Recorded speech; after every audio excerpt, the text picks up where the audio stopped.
of the United States of America and to the republic for which it stands, one nation, under God, indivisible, with liberty and justice for all.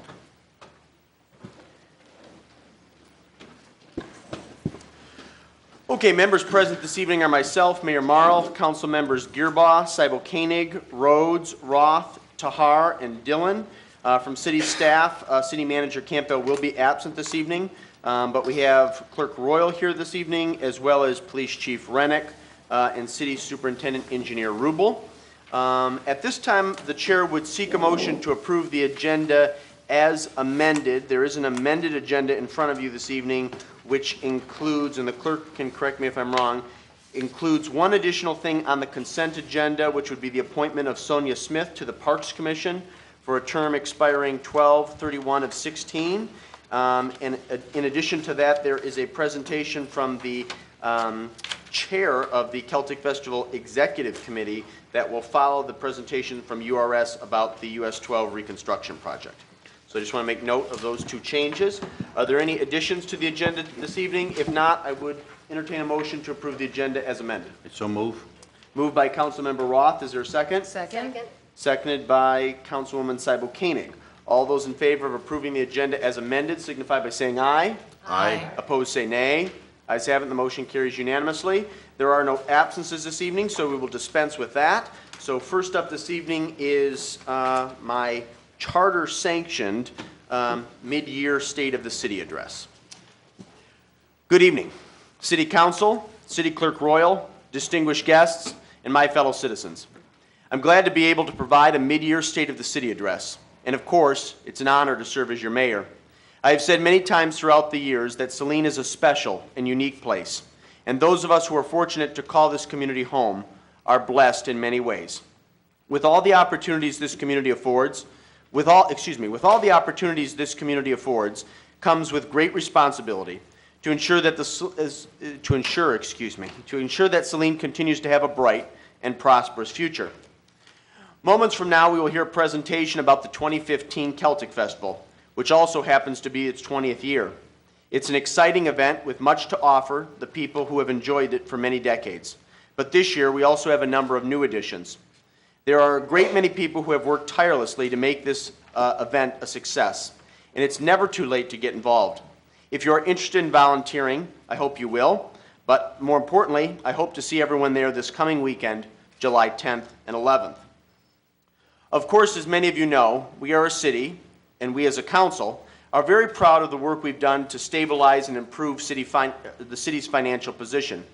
We are intensely proud of the city's improved bond rating, the work we did to advance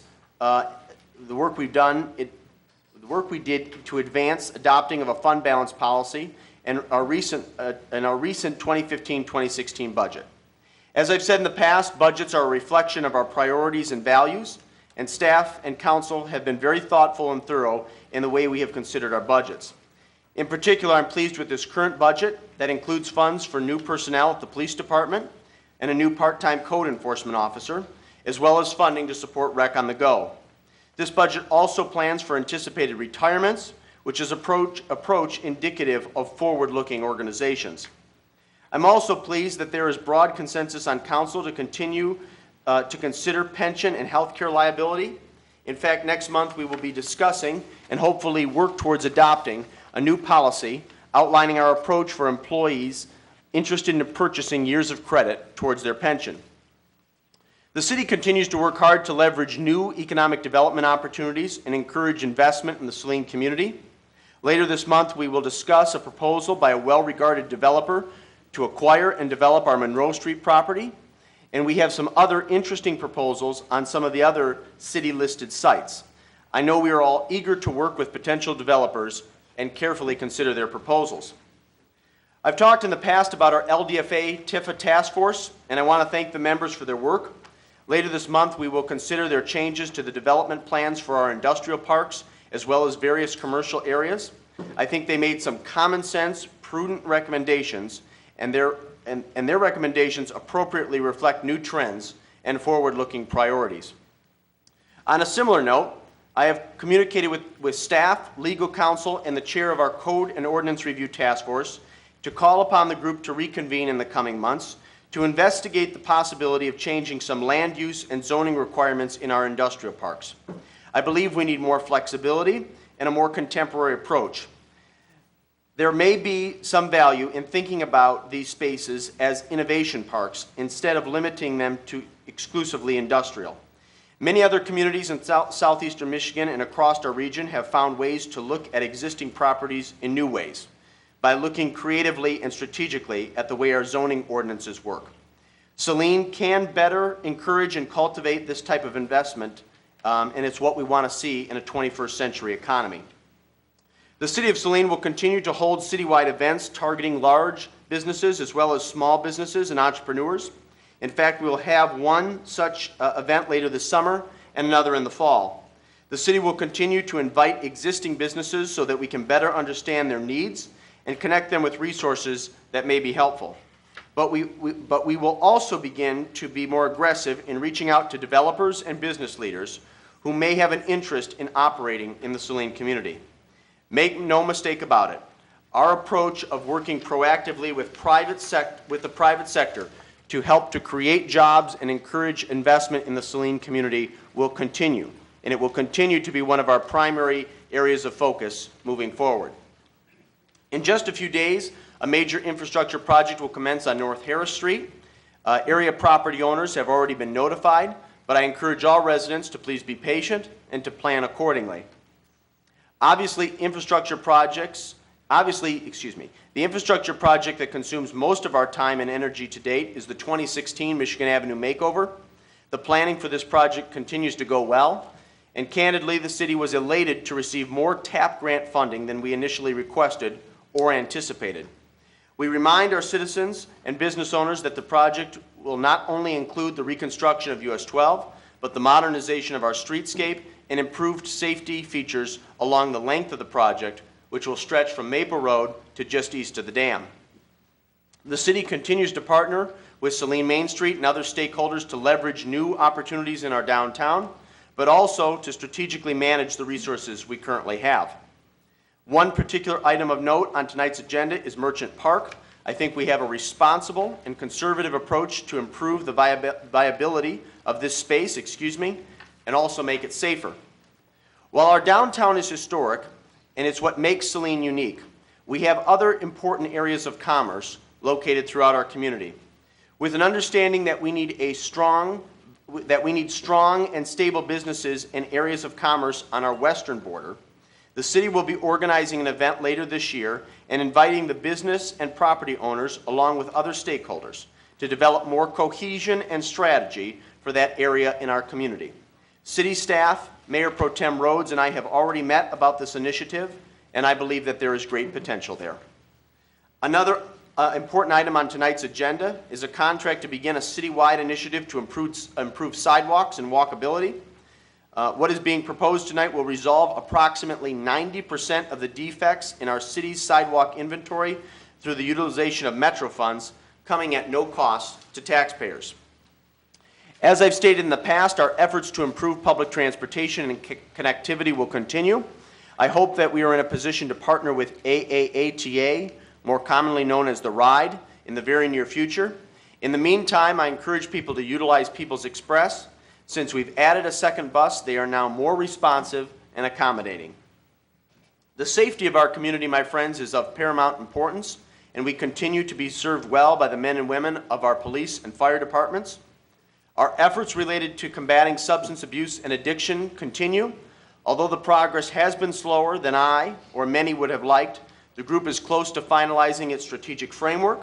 Subsequent to that, some organizational changes will need to take place, but I encourage people who are passionate about the issue to consider becoming involved. Integral to our community's well-being is access to quality, convenient emergency services. In the past, I have stated my regret that the city is no longer served by a 24-hour emergency room. In that vein, later this fall, I will be organizing a meeting and inviting members of the healthcare community, along with other community stakeholders, to discuss how we can better collaborate to meet our community's healthcare needs moving forward. I believe that it's absolutely imperative that we lead on this issue. The city continues to engage and communicate robustly with the people we serve and the people we represent. Even in the last few minutes, I've talked about some of the many events and community-wide discussions the city will be organizing on various issues to engage with our residents. The city will continue to remain open to new ideas and do everything we can to encourage new involvement by our talented community members. Truly successful, vibrant cities are inclusive and welcoming, and they work hard to develop and cultivate a sense of community. Saline already has a strong sense of community, but we need to work hard to make our city an even better place. Over recent months, the city has worked to establish the Saline Area Sustainability Circle, bringing together neighboring municipalities and stakeholders to discuss time-sensitive, important issues, and of course, a plan for the future. I am particularly excited about the fact that we recently created a sesquicentennial task force to celebrate the community's 150th anniversary next year. Councilmember Roth and I serve on this group, along with a number of other community leaders representing key constituencies in our area. The group is looking to establish some subcommittees to help coordinate next year's celebrations. They include fundraising, youth activities, tours, promotions and marketing, signature event, and volunteers. If residents are interested in joining one of the subcommittees or helping in any way, please contact me or another member of the task force. Needless to say, our efforts and our recent successes would not have been possible without the dedicated staff members and without my colleagues on City Council. Again, I want to acknowledge the tremendous efforts made by Mayor Pro Tem David Rhodes, Councilwoman Janet Dillon, Councilmember Dean Gearbaugh, Jim Roth, and Councilwoman Seibel Koenig and Linda Tahar. I'm emphatic, and I know that Saline is headed in the right direction, and I continue to believe that our best days are ahead of us. Thank you, God bless you, and may God bless Saline.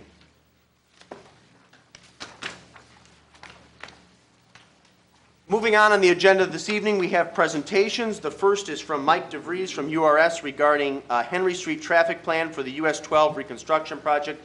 I have to apologize to Mike as well as my colleagues on the dais and the members of the public who are in the audience this evening. We are having some technical difficulties, so we will not have a PowerPoint for this presentation or our subsequent presentation on the 2015 Celtic Festival. Mike is going to go through his memorandum, which was provided to you.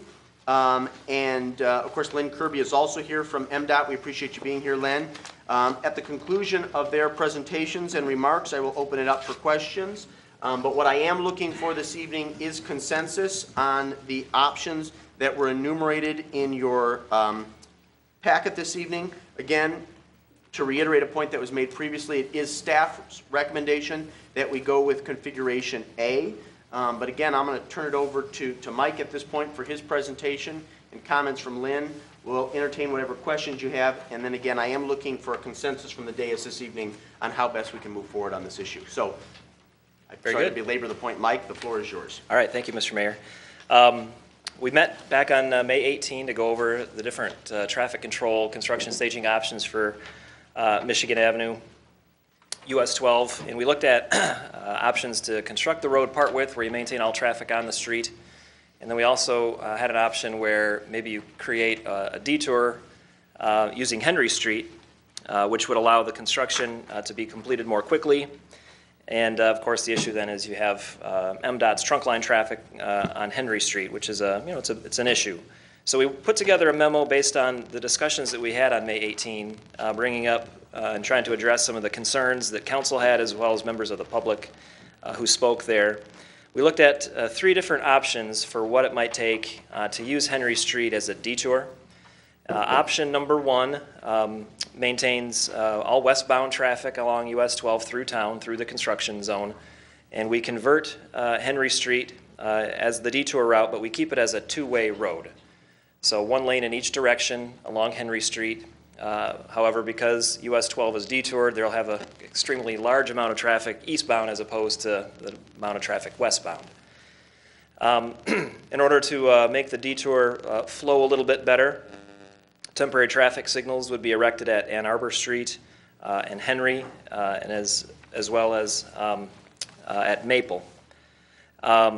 We also would recommend in this option to take the one short segment of Monroe between US 12 and Henry, just that one short segment, make that a one-way southbound street.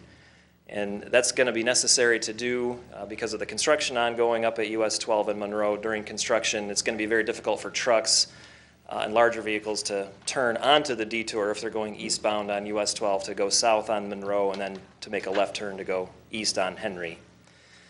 And so that one-way southbound on Monroe is a part of all of the different configurations.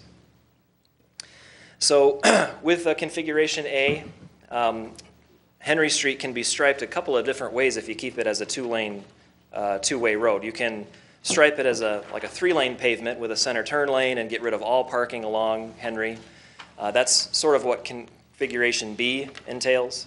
Configuration A tries to keep it more as a two-lane road with a double yellow down the center. And so you could potentially have parking along parts of the north half of the road. Parking along the south half would be eliminated through the duration of construction. At the work session on May 18, there was some concern from council about traffic going down Monroe to turn east on Henry to go on the detour. And so it was brought up, well, maybe you could make the detour a one-way detour, just convert Henry Street into an eastbound roadway. And so all construction traffic along westbound Michigan just goes right through the zone, and eastbound traffic goes on Henry, and Henry is just a one-way street. And so we looked at that. That's configuration C. The road is wide enough, of course, you could have more than just one lane, but in order to try to keep speeds down, in order to try to keep traffic more controlled, we would recommend that on the one-way option, this configuration C, that just one lane be provided. And so you'd probably end up with some striping along the road, some white edge lines to delineate the one single lane, and then you'd probably allow parking on each side of Henry Street, both the north half and the south half is certainly possible to do that. And then when you approach the traffic signals that would be erected temporarily at the three locations, you'd create a left turn pocket to allow left turns to be made. And then configuration B is sort of in the middle. Configuration B is an option where we don't maintain a one-way eastbound street on Henry through the duration. We only maintain the one-way eastbound Henry from Monroe to the next block over, which is that Mark Hanna Court? Yes. And so, actually, no, not even to there, to Lewis. To Lewis. And so that would allow, again, the trucks that are making the turn eastbound from US 12 onto Monroe, they could go down, follow southbound Monroe down to Henry, and then turn onto Henry without having any westbound traffic on Henry sort of maybe being kind of in the way in that intersection. And then the one-way detour on Henry would only be that one block, and then once you get to Lewis and the rest of the way, it would be a two-way type of a scenario similar to configuration A.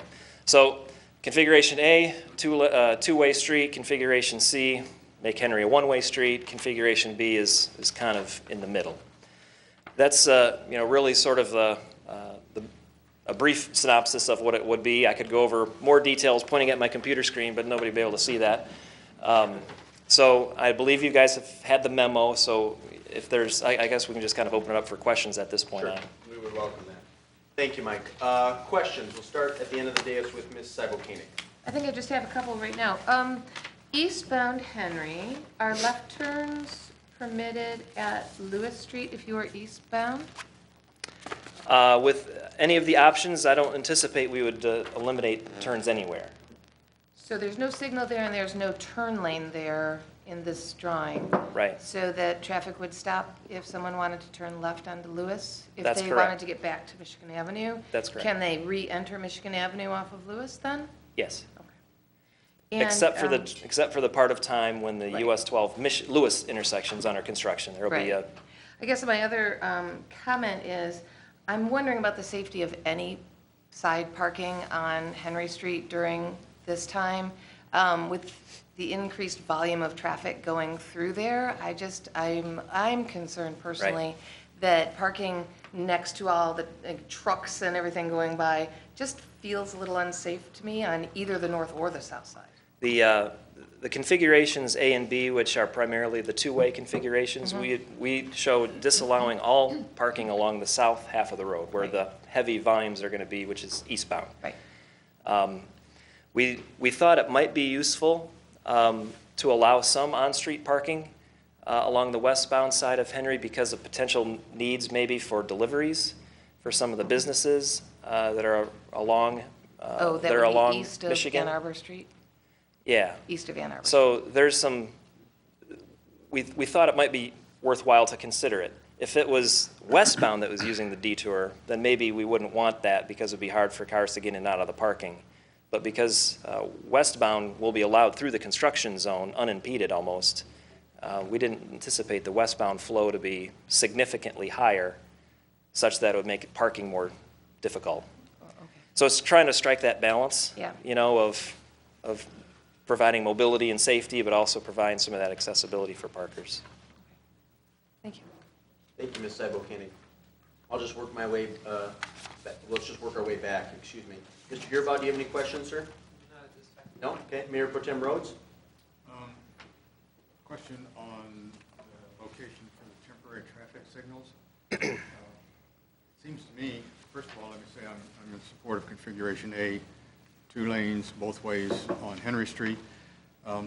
There's a fair number of vehicles which go west on Henry in order to turn left or go south on Monroe to leave town. And it seems to me they're going to have a very difficult time trying to make a left-hand turn with the one-way street coming in from Michigan Avenue. So I'd like to have you folks consider the possibility of a temporary signal at that intersection. And then the other item is a question that I have. Westbound traffic on Michigan Avenue going along the south side when it starts. And then eastbound traffic coming in and turning onto Monroe Street. How is that intersection going to be handled? Well, Very carefully. so the first item you had mentioned about westbound, potentially a signal at Monroe and Henry. Right. Because of the potential difficulty for westbound and southbounders to make a left turn. We can look a little bit more in detail of sort of the volume profile of US 12. If I recall from when we examined the 3-lane option, or the 3-lane study that we did, eastbound US 12 is really busy in the morning peak hour. After the morning peak hour, it's not nearly as busy. And so I would anticipate that there would be possibility for gaps available to make a left turn outside of sort of the 7 to 9 a.m. hour. That might be difficult during that time. And so I'm not so sure we would want a signal there, but we can certainly, look into that. And I need you to go over again your second question. What intersection are you concerned about? Michigan and? Michigan Avenue and Monroe. Okay. So when construction starts, the south lane of Michigan Avenue will be westbound, correct? That's right. Yeah, okay. And then we've got eastbound traffic coming in that needs to turn onto Monroe Street. I'm just wondering, how is that going to work? It's really tight in there. It'll be tight. Now remember, the options in general that we had presented on May 18 was part with construction or this detour option.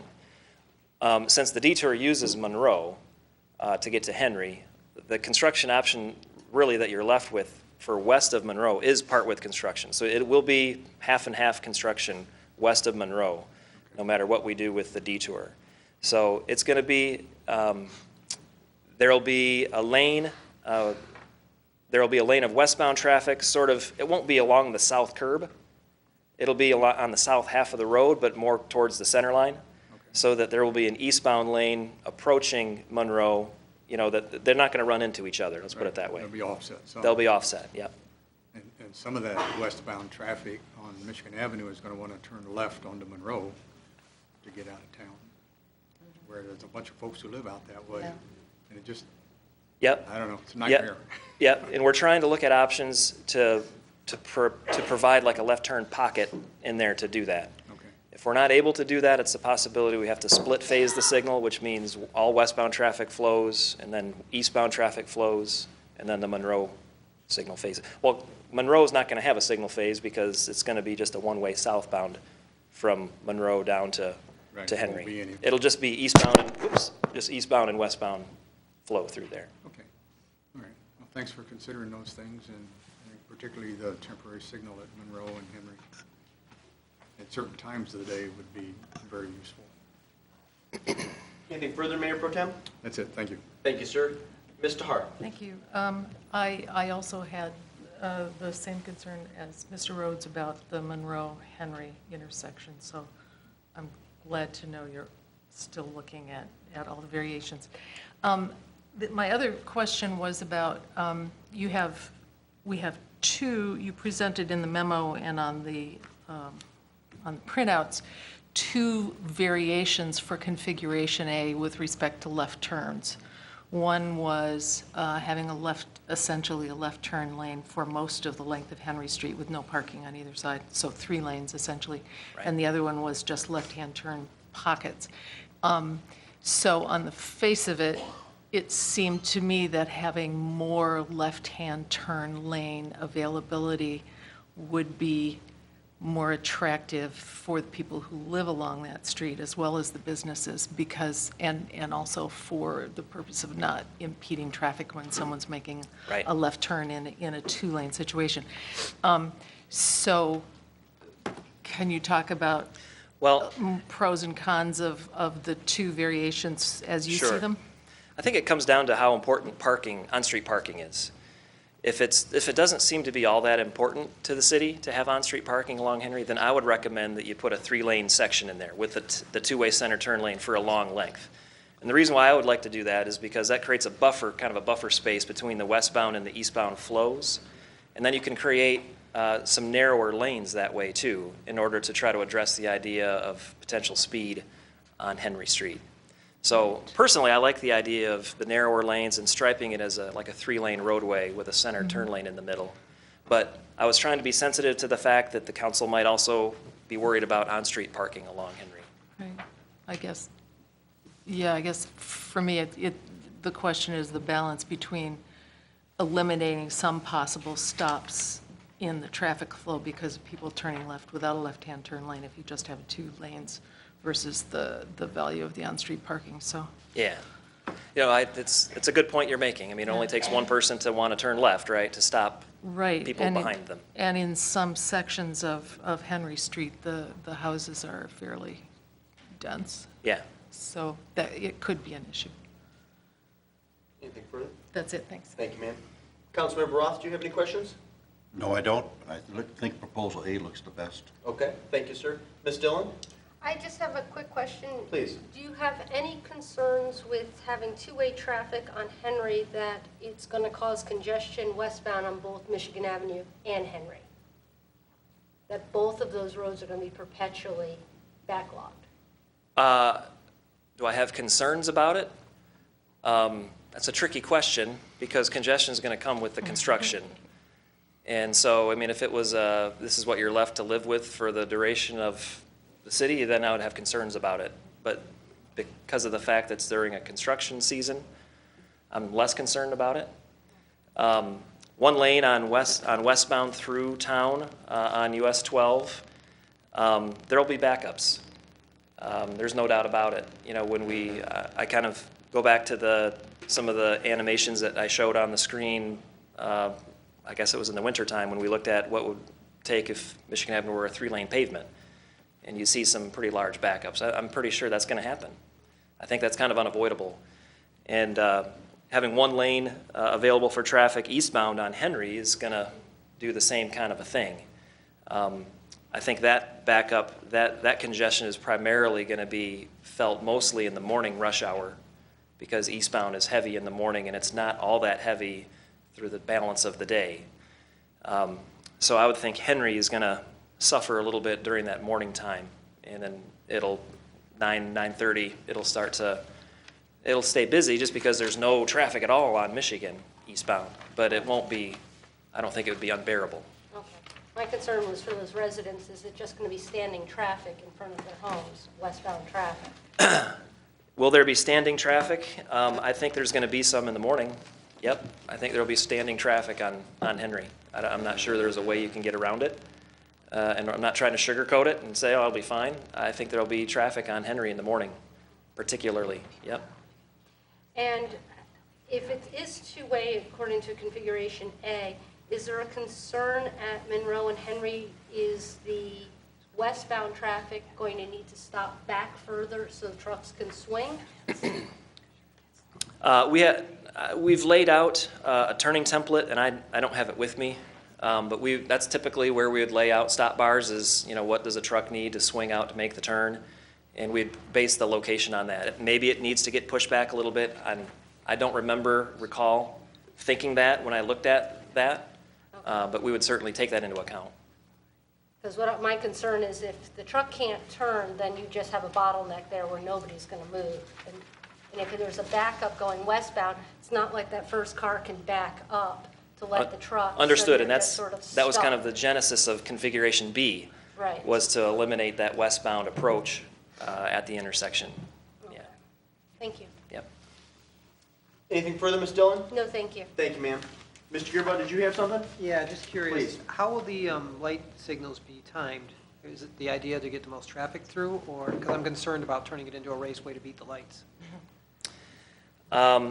Well, they'll be timed carefully with what's going on westbound, because those will have to be modified as well. So the cycle lengths will be the same in order to try to promote a little bit of flow along Ann Arbor and along Harris and things like that. We haven't gotten into that level of detail yet. My first thought was to try to, at least in the morning, provide enough time to minimize the stopped traffic on Henry. So a pretty significant amount of the green time would be given to Henry Street. And then enough time to get pedestrians across the street when the north-south flow is going. Got it. Well, and then, depending on when this occurs, most of the time when school's out, hopefully that'll be able to adjust for that, but we'll see. When school's out in the afternoon, eastbound is not nearly as busy. And of course, westbound will still be open through the construction zone. So we'll have an opportunity to play with those kind of timings. And this kind of stuff is really hard to know exactly what the volumes are going to be. And so this kind of stuff will get played with during construction in order to respond to actual conditions in the field rather than me trying to guess what they're going to be. Right. Yeah. The only thing, I believe having configuration, I think it's B, where it's the one-way between Lewis and Monroe, because you can, the way you have this configured, go out South Lewis back onto Michigan Avenue and then come westbound. Because I think we're going to have issues with trucks and everything coming around that corner that's going to just back up traffic. So if I've got it right, it's configuration B, that point we have where it's just one way between Lewis and Monroe Street. Yeah. I think because of the size of trucks and everything, just to get around that corner and the volume to have cars coming in and have another signal in there, we'll turn that into a bottleneck. We hesitated creating a recommendation from us. We wanted, again, to get your thoughts on it. We preferred configuration B, having that one segment be one way, just to get the trucks off of Michigan and onto the detour on Henry unimpeded, so to speak.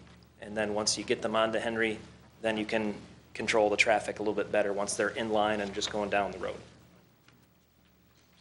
Anything further? Mr. Rhodes, I'm sorry. I was just going to say, I was concerned about configuration B because that little section of Lewis Street is a pretty short block. And in the evening, people going west on Henry, then required to turn north on Lewis Street and then try to turn west again on Michigan Avenue, which is going to be only one lane.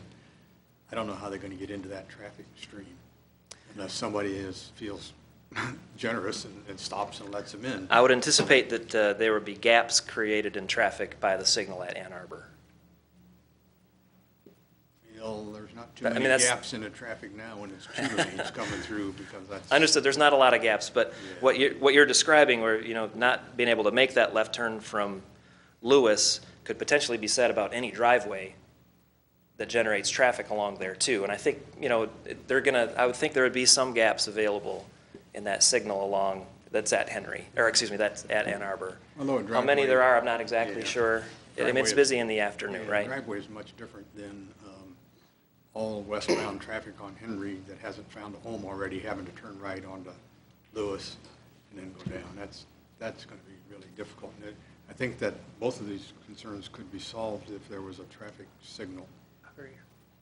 down at Henry, West Henry and At Monroe. Henry and Monroe. Yeah, Yeah. because if you had to move the stop bar back further, then you have visibility issues going off to the right. So people on Henry couldn't see traffic coming because they're sitting way back. Yep. Yeah. No, understood. Okay. Understood. Any other questions for URS? Let me, Lynn, since you came, you could make any comment this evening? Lynn Kirby from MDOT, most of you will recognize the face and the name. We would welcome any thoughts you may have this evening. Yes, we, as Mike said, we don't want to sugarcoat it. This construction project will have a major impact on the downtown as well as areas outside of the downtown. We appreciate your consideration of using Henry as a detour route. We think it'll make the construction go a little smoother, a little faster, while, there will be excess, additional traffic on Henry Street. Even if you did have part with construction on 12, people would figure out that they could utilize Henry Street, and then it would be a little bit less, more of an uncontrolled situation than what we have right now. So, again, I want to thank you for your consideration of the options. Thank you. We appreciate you being here this evening. Well, if there are no additional questions, to reiterate a point I made earlier, I am looking for consensus on which configuration council would like to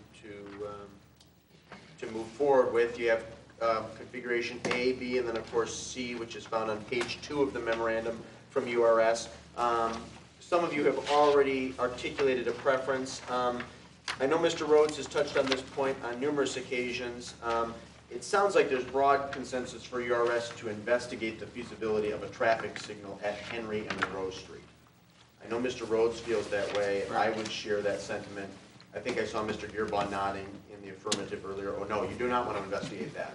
Okay, I apologize. Well, you were nodding, just not in the affirmative. I was thinking he was proposing a signal at Lewis and Michigan Avenue Okay. that would allow people to turn into traffic. You wanted to investigate, just so I'm clear on your intent, Mr. Rhodes, you wanted to investigate the feasibility of a traffic signal at Monroe and Henry, correct? Correct. Okay. Ms. Sabo-Koenig, how do you feel about that? Well, I think that the traffic signal at Monroe and Henry is necessary unless we go with configuration B, and then that changes that. And I actually am leaning towards configuration B at this point. Okay. Ms. Tahar? Yes, the Henry-Monroe intersection is a big concern, and I would agree, I would like either to see signal there or the use of option B. Okay. Mr. Roth? I'm the same as Ms. Terhar. Okay. Ms. Dillon? I'm also the same as Ms. Okay. Terhar. Okay. So I can sort of gauge where consensus is going. Ms. Sabo-Koenig, you're more partial to option B, is that correct? I am at this time. Okay. Mr. Gearbaugh, you're also in favor of option B? Correct. Okay. Mr. Rhodes was in favor of option A? A with a light. Yep, okay. Ms. Tahar? Option A with a light would be my preference. Okay. Mr. Roth? A with a light. Okay. Ms. Dillon? B is my preference. B is your preference. Okay. Which actually leaves us, well, I mean, I guess I can create consensus. Boy, I can really go either way, but I'm nominally more in favor of B than A. So, again, it appears as if B then would be the consensus. Is that correct?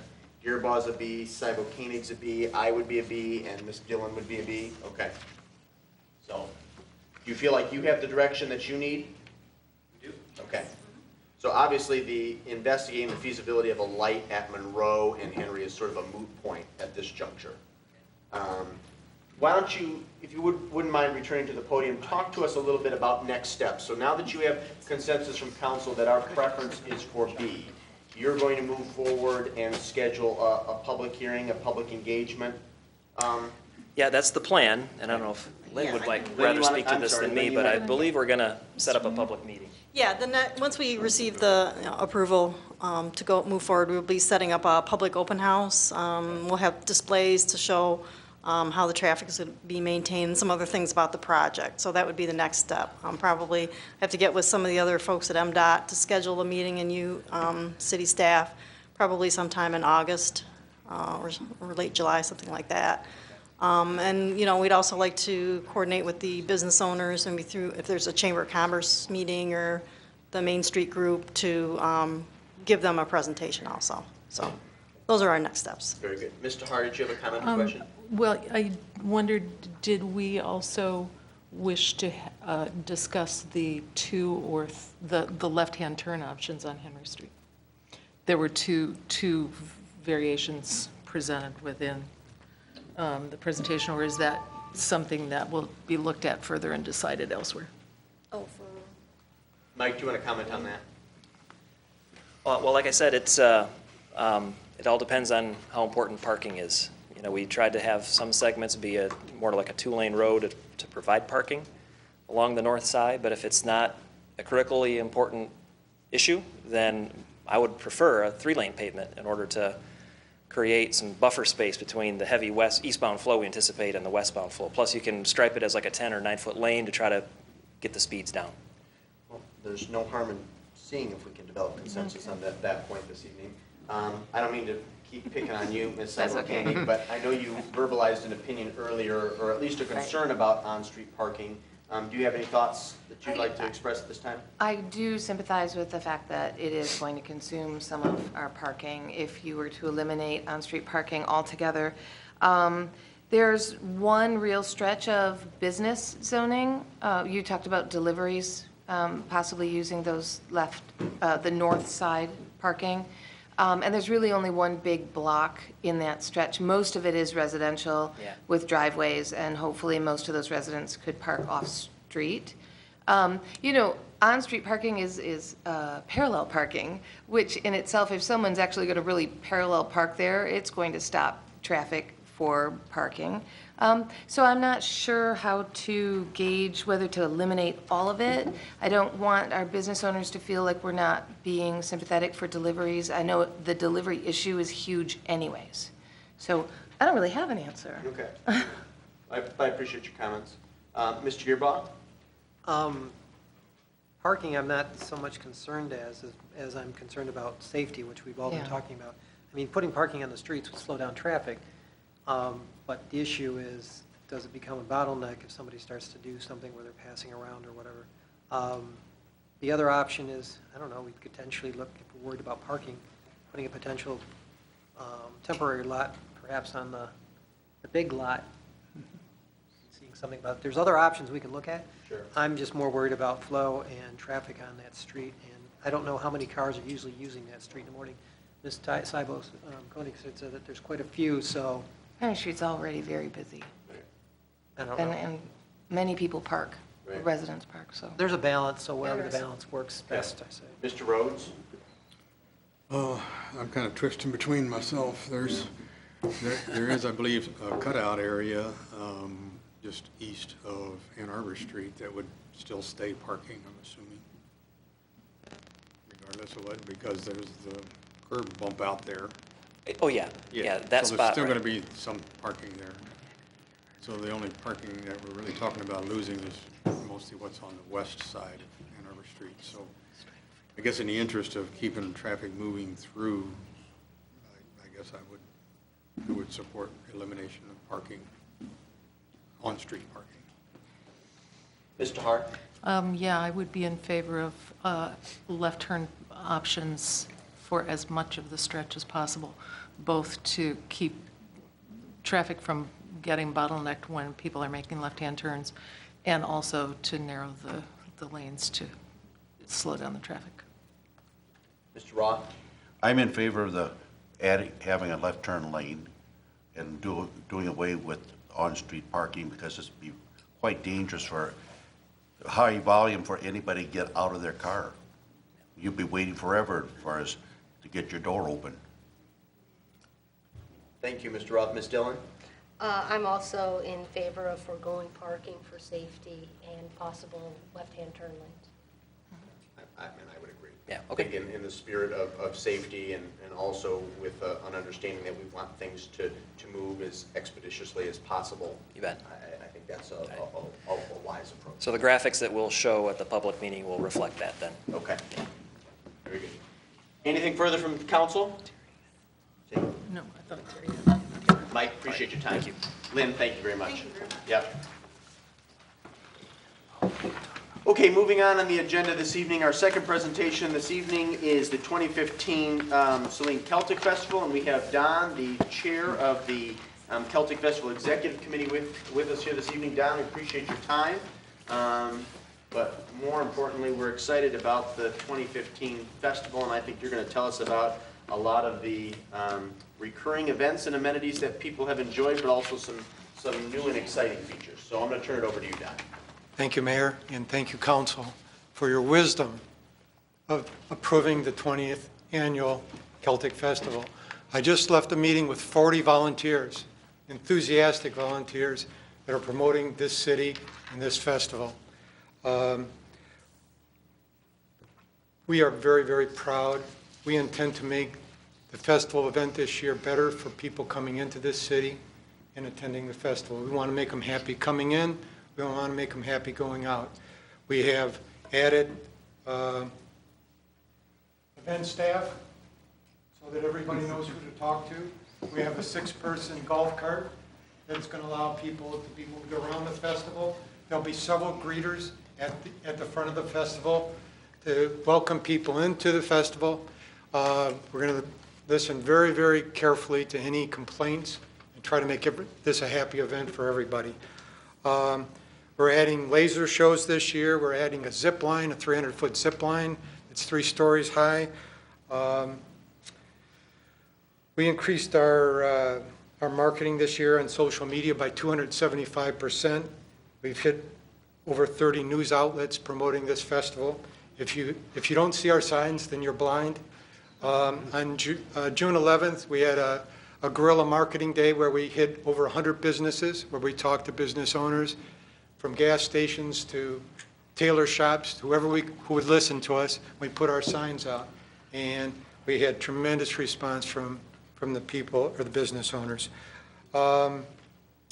Again, seniors are free, military is free, children under 12 are free, children under 17 are $5.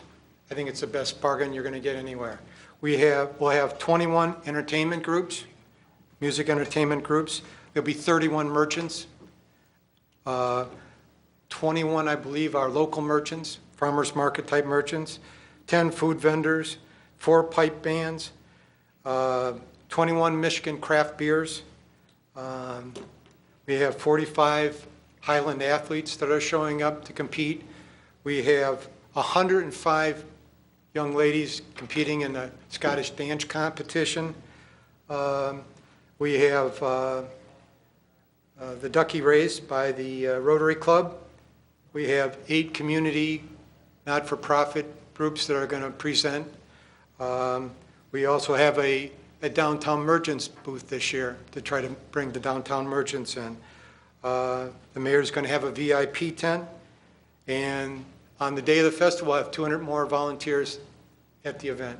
The community pride is really strong, and you should be all very proud that you sponsor this event. This year, we did borrow money from you again. It's down $7,500 from last year, and we will pay it back.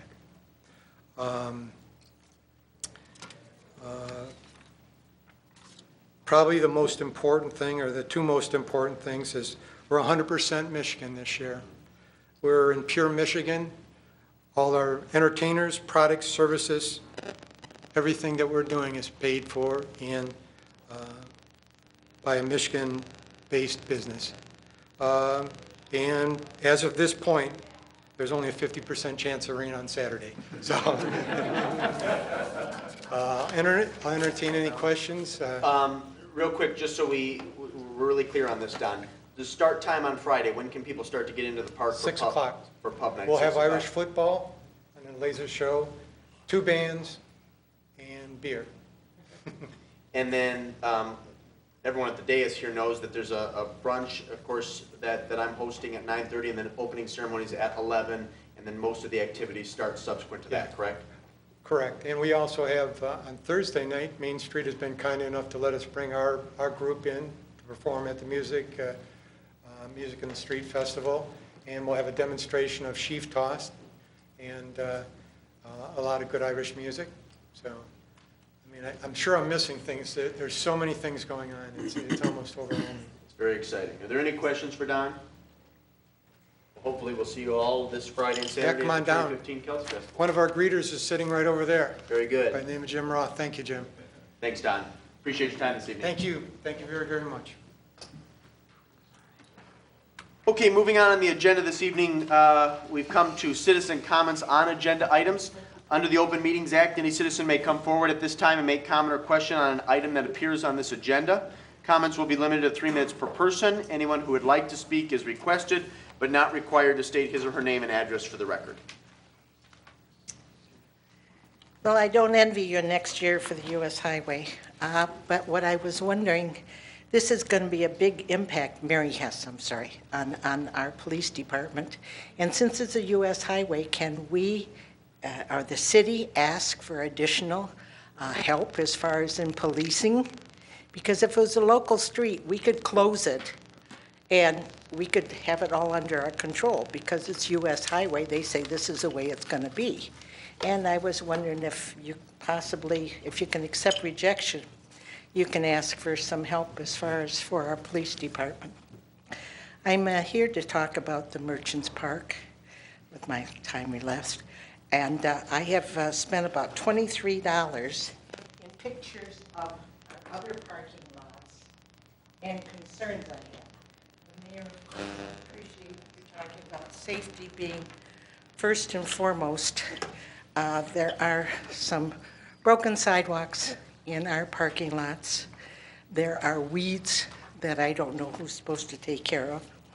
And what I'm hoping with this Merchant Park proposal is that it be held off until after we get our U.S. highway. There is time. There's a planning time, there's a wish time, there's real time, and then there's a government time. And I remember when Blanchard was governor and he was going to put a 4-lane highway on US 12. If the weather get bad or whatever, there are so many things that could go wrong with this proposal. I also noticed that you have, or it has on the plan, approximately $7,000 for landscaping, and I think $5,000 for irrigation. And one of those in the parking lot behind the old Methodist church, when I was on council, we put a fortune into landscaping. But the thing is, the salt went on the parking lot removed the snow onto the landscaping, and there's nothing. And there's irrigation there for the nothing. Now, to me, this is not something that is going to improve this parking lot. This is window dressing, which I've used the word quite a bit. I think safety is very important. There is one area behind the old Methodist church where there's a handicapped parking place. And the sidewalk is absolutely crumbled, and you can't even get a walker through there.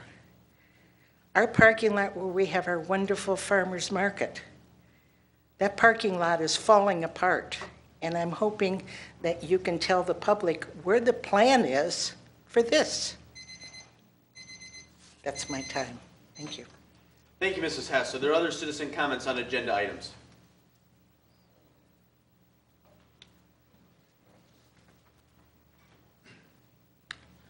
Hello, my name is Riley Hollenbaugh, the Executive Director of the Saline Main Street Program. I'm here to talk about the letter addressed to City Council on downtown parking. And attached to that letter is the survey results that were sent to 85 downtown business owners with 37 respondents based off that. Based from that information and information received from the 4 attendees to the MDA conference, Saline Main Street recommends that the enforcement continues in downtown with the parking situation. Beyond this is to look at long-term and short-term solutions. Such solutions actually were each business owner would receive cards to give customers that are going to stay longer than 4 hours. Cards will be placed in the windshield that they do not receive a parking ticket. Another recommendation was the first ticket issued would be a warning with a map that shows the location of parking lots in the downtown area, and fees would increase with each repeated offense. These are short-term solutions that were brought up by different communities. A lot of these communities, parking enforcement is done by the DDAs, not directly the police department. To think about. Do you have any questions based on the survey results that you've received? I think we're good. Okay, We'll great. We'll welcome any additional thoughts that you have, Riley, when we get to that particular item on the agenda this evening. Oh, I appreciate it. Thank you. Any additional citizen comments on agenda items? No? Then we'll move on to the consent agenda. The following consent agenda will normally be adopted without discussion. However, at the request of any citizen or council member, any item may be removed from the consent agenda for council discussion. Move to approve as submitted. Thank you, Mr. Har. Is there a second? Second? Seconded by Councilwoman Dillon. All those in favor of approving the consent agenda as submitted signify by saying aye. Aye. Opposed, say nay. Ayes have it, the motion carries unanimously. Just, Mrs. Bredernetz, Mrs. Hess, your item has been approved, so you're welcome to stay with us if you'd like, but if you'd like to excuse yourself, that would be fine too. Okay, thank you, ladies. Our first action item this evening under new business is item 15-128. This is simple recycling agreement.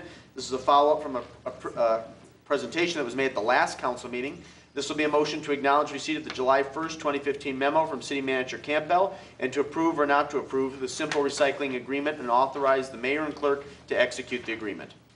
Move to acknowledge and approve. Thank you, Mayor Pro Tem Rhodes. Is there a second? Second?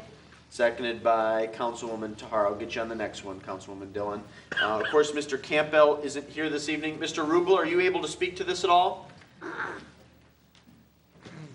I did have a brief discussion with Mr. Scott Brady here, who presented the program to the City Council at a prior meeting. And both he and Mr. Campbell noted that the questions that came up and the concerns that came up were addressed through the city attorney and the draft agreement. And so the draft agreement as proposed should respond to your comments and concerns on a few items there. And I suspect if there's any questions, Mr. Scott Brady would be able to answer those. Okay. Scott, first of all, we appreciate you being here this evening. If you'd like to make comment, we would welcome that at this time. Obviously, you did a thorough job a couple weeks ago, so you good? All right. Well, we appreciate you being here. Are there any questions for the applicant or for city staff? Mr. Gearbaugh, please. Is there any concern about the non-compete where we can't, if we decide to terminate, that we shouldn't be able to do anything for 3 more years in terms of this type of program? Was that reviewed by our? I do not know. Unfortunately, I do not know the answer to that.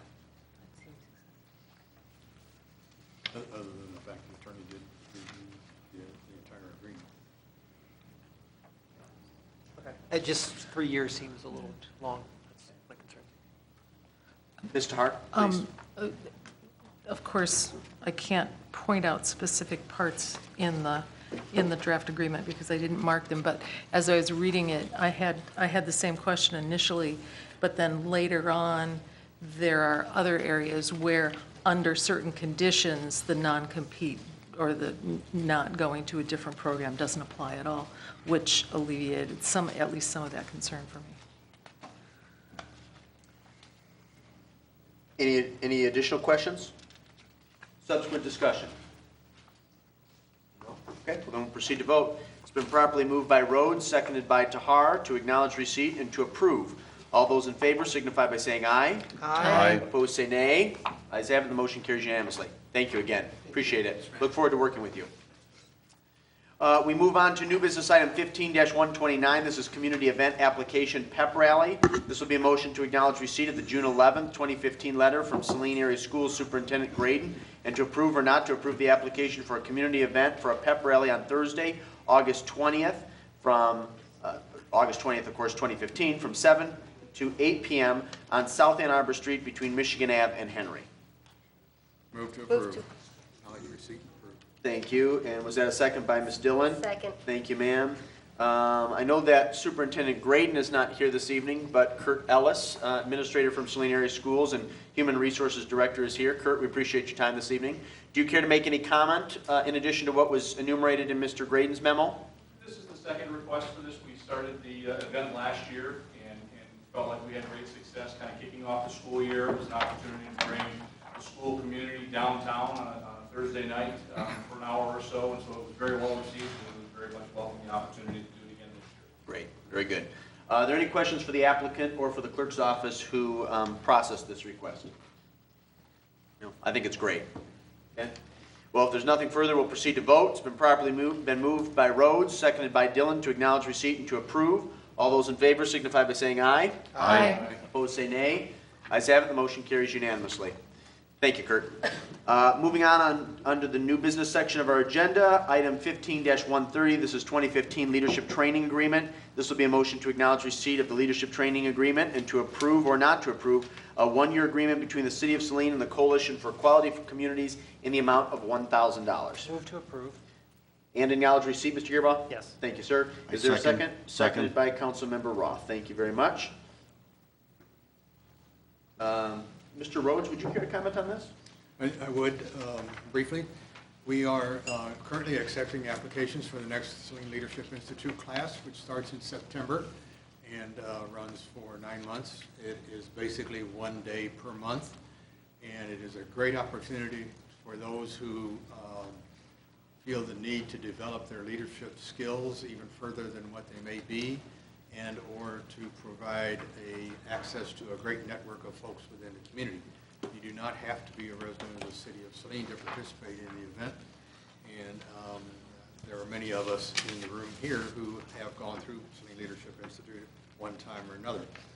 And then finally, I will have to abstain from voting because I'm the current chair of the CQC. That abstention and those comments are duly noted, Mr. Rhodes. We will consider you abstain from voting on this motion. Any subsequent comments? Mr. Hart. Just, I note that there isn't actually a date specified either in the motion or in the agreement itself. So might we want to specify? I just realized that now. I'm sorry I didn't catch it before. No, we've followed a similar protocol on this particular item for at least the last couple of years. Okay. Do you recall, or what would you recommend would be appropriate, Mr. Rhodes, if we were to enumerate a date? I think on or before September 1 would be fine, of 2015.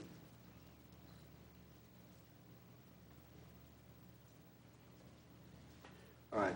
So here's how I would read the motion then. To acknowledge receipt of the Saline Leadership Training Agreement, to approve a one-year agreement between the City of Saline and the Coalition for Quality Communities, CQC, in the amount of $1,000 to be received on or before September 1st, 2015. Mr. Gearbaugh, you were the mover of that. Would you accept that? I guess that's fine. The only concern is, I'm wondering if the 1 year was supposed to run with the fiscal year, being July 1 to, because doesn't the program run from September to June? Okay. I'm just reading where it says offers a 9-month training course. That's fine, whatever. That's fine? Okay. Ms. Dillon, are you fine with that additional verbiage? Yes. Okay. But it wasn't me, it was Mr. Roth. Say what? Oh, I'm sorry. I'm fine with it. I apologize. Yes. Mr. Roth, you were the second, not Ms. Dillon. I'm okay with it. Okay. All right. It's a little bit unorthodox way to deal with this issue, but I think that's a good addition. Thank you for that suggestion, Mr. Hart. If there's nothing further, Mr. Rhodes, I'm sorry. Councilmember Gearbaugh just pointed out that under the training agreement, item A specifies a 9-month training course, which is what it used to be, but that has been shortened now, and I would offer a proposal that we just strike the time period because it may change again in the future and have it say CQC offers a training course known as, et cetera. And that's in the support memo, correct? Okay, very good. Duly noted. Okay. If there's nothing further, it's been properly moved by Gearbaugh and Roth with some additional language at the end. All those in favor of acknowledging receipt and approving signify by saying aye. Aye. Opposed, say nay. Ayes have it, the motion carries unanimously. We move on to new business item 15-131. This is a series of 2 motions. Proposed merchant park improvements. The first motion, A, will be a motion to acknowledge receipt of the July 1st, 2015 memo from City Manager Campbell and to approve or not to approve merchant park improvement alternative 2 in the amount of $116,907. I'll move to acknowledge receipt right now for discussion. All right. I'll second that. Seconded by Mr. Roth. Of course, Mr. Campbell is not here to address his memo, so I will be relying on Mr. Rubel, who I believe was briefed on this issue, but also, if he doesn't mind, Mr. Rhodes, because Mr. Rhodes sat in on the work group that met on this topic. So let me start with you, Mr. Rubel. Do you have any comments that you would like to articulate at this time? No, just the fact that we, 4 staff did meet with URS, Mr. Paul Reinold here, and who can answer questions in detail, and we did strive to reduce the extent of the work, scope of the work, to the most, those items that had the highest priority and most need, and also to lower the cost as shown here. So alternate 2 becomes $42,000 less than the original estimate, and we would continue to try to refine those details. Mr. Reinold has hired a surveyor, and his firm has a surveyor who is going to provide for more detailed drawings or basis of the drawings that will help come up with some other possibilities and to fine-tune the work. So Very good. that's about Okay, it. appreciate that. I apologize that I didn't acknowledge you. Would you care to make any comment at this time? We would welcome that. We appreciate your work on this important matter. Thank you. I'm just here to answer any questions if you have anything. Okay, fair enough. Before I open it up for questions, Mr. Rhodes, since you're a member of the work group, do you care to make any comment at this time? Yeah, the first thing is I'm a bit disappointed that we only have alternate 2 on as an approval. I thought we would have been voting on either alternate 1 or alternate 2. And further, the pricing on alternate 1, which in the cover memo is almost $160,000, I thought that we had in that work group decided that we would not do a masonry dumpster enclosure in any case. And if my memory is correct, then that would bring that price down for alternate 1 down to about $140. Obviously, still more than alternate 2. But I thought the alternate 1 was worthwhile doing. Do you want to make any comment on that? My recollection was alternate 1 included everything as originally designed, including the masonry dumpster enclosure. Alternative 2 is where we stepped back and tried to bring cost control measures, alternatives into the design to bring the costs down, which would have been some type of decorative fence type enclosure, whether it's metal, wood, or some other type of material. Leave the electrical panel near or at its current location, add some additional screening, eliminate the permeable pavers and change that to just straight concrete is one of the other options that was included as part of option 2. Yeah, and generally that's true, other than this thing about the dumpster, Sure. Not being masonry. I was just under the impression that we were not going to have masonry no matter what we did. Okay. 1 or 2, so, and that could still happen. It could still happen, yes. Anyway, I would have preferred to see alternate 1 on here also as a choice. I did that because it said staff. So that was my fault. Cool. Sorry. Staff's recommendation, so I had down the staff recommendation, but I would put both of them.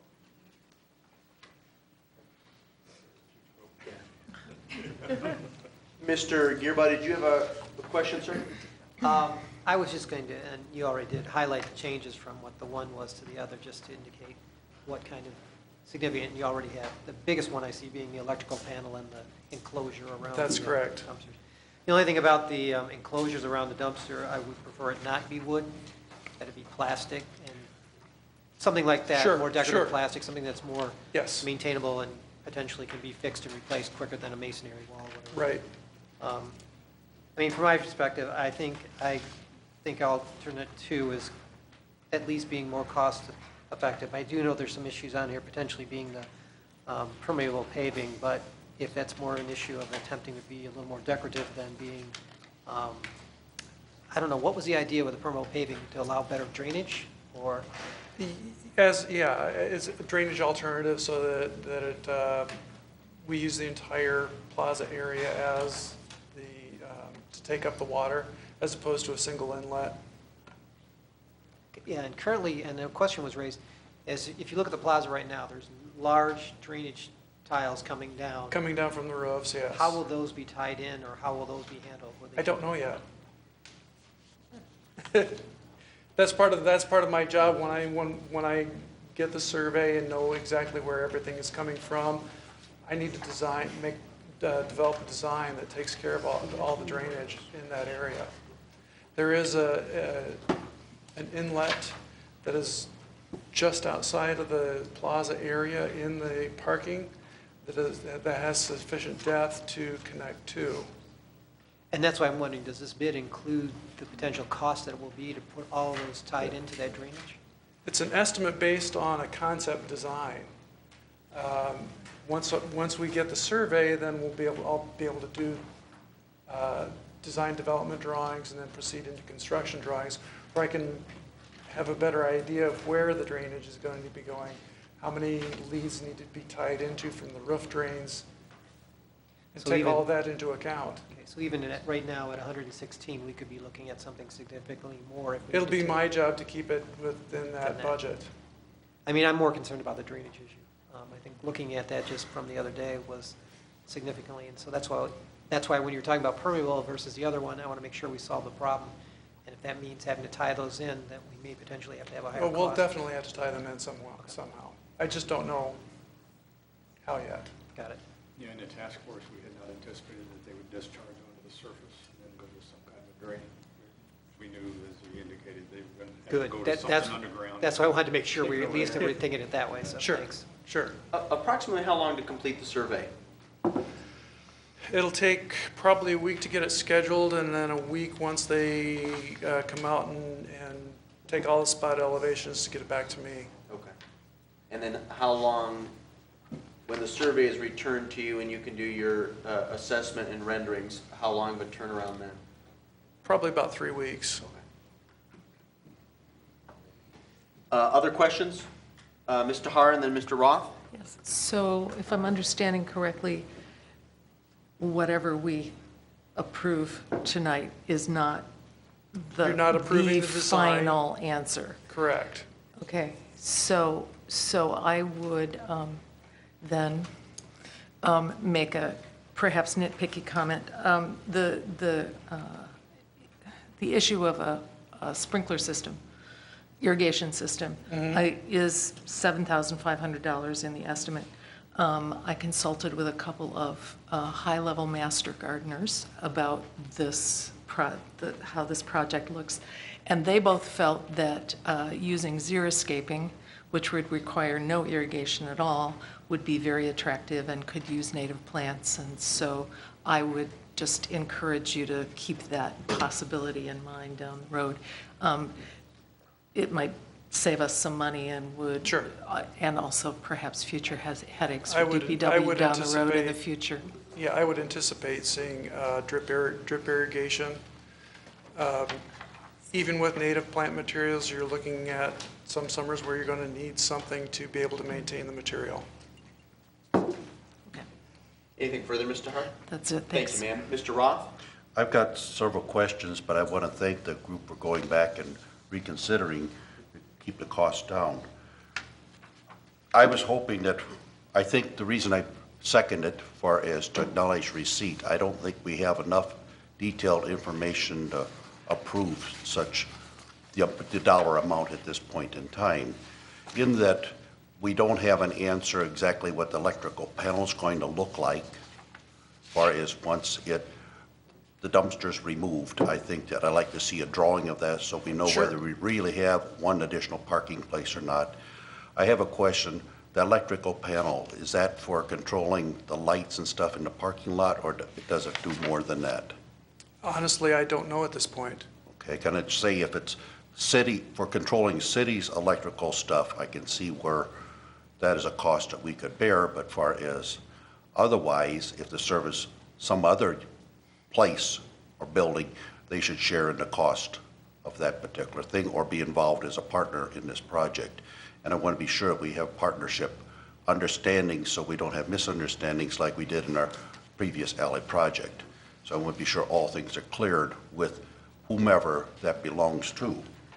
I also look, as far as, I'd like to see what those drawings, my concept from what the size of the dumpster area is now, and you reduce it down, it probably be reduced in size when it's removed to the east end of the parking lot. So I just want to be sure that all this space stuff is adequate for handling.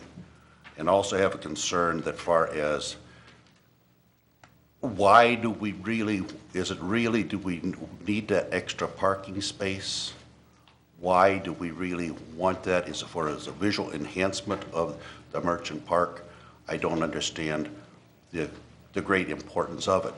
I do know that far as the restaurant close to that, especially during the summer, there's a fly problem, but we're going to have a fly problem wherever it might be.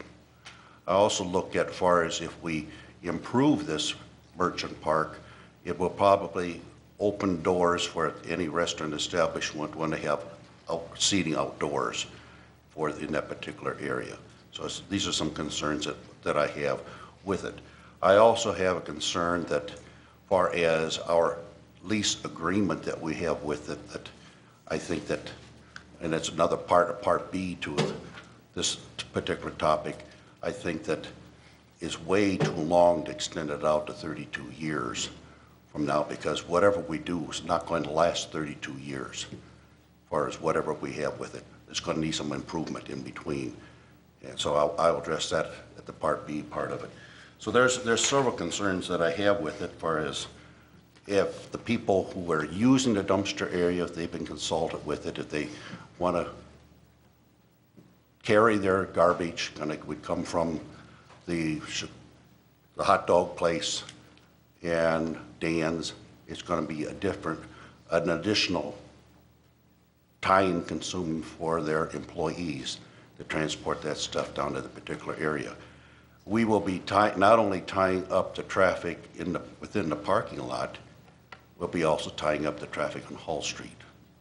So I'm not too sure what's the best of ease for the dump truck to come around and pick up the garbage. So there's a lot of issues that I have questions with. So I think acknowledging this, and we're kind of premature to put a dollar amount on at this particular point in time. Okay. Anything else relating to the acknowledgement of Todd's memo dated July the 1st? No? Okay.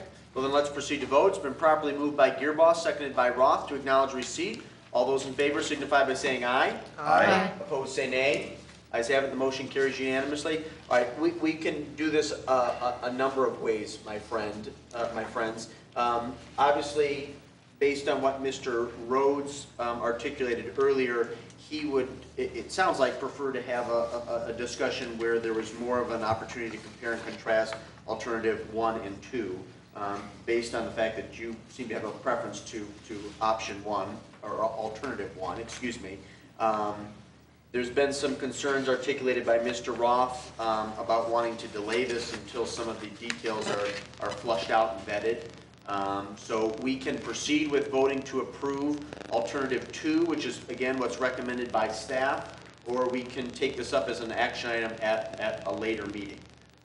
What is your pleasure? Mr. Rhodes. There seems to be general consensus amongst the other council members leaning towards alternate 2. So I would remove any concern that I have about not having alternate 1 on the board. a motion at any time? I would like to make a motion. Okay? My motion is that we would table it till we have further information. I would love to have a second for that. How about we do, if I may make a recommendation, Mr. Roth, how about we use the word postpone instead of table? Postpone's fine. Do you want to provide a date? Let me, our consultant, for the survey to be completed and then for your analysis to be done, we're talking about a month, is that correct? Correct. So would it be appropriate and reasonable if Mr. Roth made a motion to table this item to our second meeting in? Postpone, excuse me. See, I want to use the word table too. To our second meeting in August, and the clerk can remind me of that date. I'll give you more than a month. The 17th. The 17th? Yep. I'm in favor of your Okay, so. cleaning it up. All right, let me repeat it, Mr. Roth, to make sure you're still comfortable with it. So Mr. Roth would like to move that we postpone consideration of Merchant Park improvements until our August 17th, 2015 meeting. Is that correct, sir? Correct, thank Okay. you. Is there a second? Second. Seconded by Ms. Dillon. Okay? Discussion. Mr. Roth, do you care to speak to your motion at all? Obviously, you've stated your position rather emphatically, but I'll give you an opportunity. I would say I would like to have more details, and URS can provide it for us, and that's why we have them done. So I'd like to have no surprises and don't like to put you under the gun that you have to keep within that budget. Well, let's have it true figures as best as we can. As the design progresses, we'll be able to narrow things down. Thank you. Ms. Dillon, do you care to comment at all? No, I'm in agreement with Mr. Roth. Okay, very good. Ms. Tahar? A question probably for our consultant is, what would this postponement do to our chances of having the project completed before the US 12 makeover project starts? At this late, we're pretty late in the game right now for this construction season, and I'm going to work as hard as I can to make sure that we are able to get everything done and get it opened up to the public before the snow flies. So it's important once I get back to the office that we get the survey procured, get that back to the office so that I can develop the design to a further extent. We meet on August 17th, go over the design, another estimate, and at that point, finish up the plans and get it out to bid as soon as we can. And it is, in your opinion, still, with good luck, With good luck. theoretically possible to get it finished still in this construction season? Okay. There may be some things that have to be finished in the spring. Okay. Additional comments? Mr. Rhodes, please. So in doing your preliminary design, you're going to point towards alternate 2 items? The overall concept between alternate 1 and alternate 2, there's not a great difference, so yes. So I have, we probably have to do this kind of delay anyway, but I have a real concern that we're not going to be able to get things done this fall yet, given the construction workload that's out there. And after you come back with a design, then there's an estimate, then we got to put together a bid package, got to go out to bid, we got to analyze those bids, we have to award the contract. It's not going to happen this fall, frankly. Mr. Gearbaugh, do you have comments, sir? I would agree with Mr. Rhodes. I think even if we were to do this bid tonight and everything, I don't think we'd have it in time to get somebody lined up to do it all before the snow flies, even if they partially do it. But I think this is a good approach, and I really do agree that this compromise in the way that we're going back at it, looking at cost effectiveness, will help, because I believe we've got, as we've seen tonight, additional work we have to do in the other 3 parking lots. And I think spreading it over, I know this won't gain us that extra additional parking space, but it will solve some of the problems that are up there right now. Ms. Seibel-Kenny? No, I don't have any comments. No comments? Well, with, I guess, some degree of reluctance, I will support the motion. What I would encourage my colleagues to prepare for is to act emphatically and be prepared to develop some consensus when this issue, if the motion passes, when this issue is brought forward again on the 17th of August. Am I correct with that date? because I would really like to see something done this construction season. And if I need to help you move heaven and earth to do that, I would be willing to, because I think the area in question is of strategic importance. I do Yes. see its value, and I think it's aesthetically, I think to date it's an eyesore, and I think from a safety accessibility perspective, there are a great many concerns. So I know you'll move expeditiously to complete the survey and to finalize your assessment. And if this motion passes, I look forward to having a robust discussion and hopefully moving forward on August 17th. Sounds great. Anything further on this motion? Mr. Hart?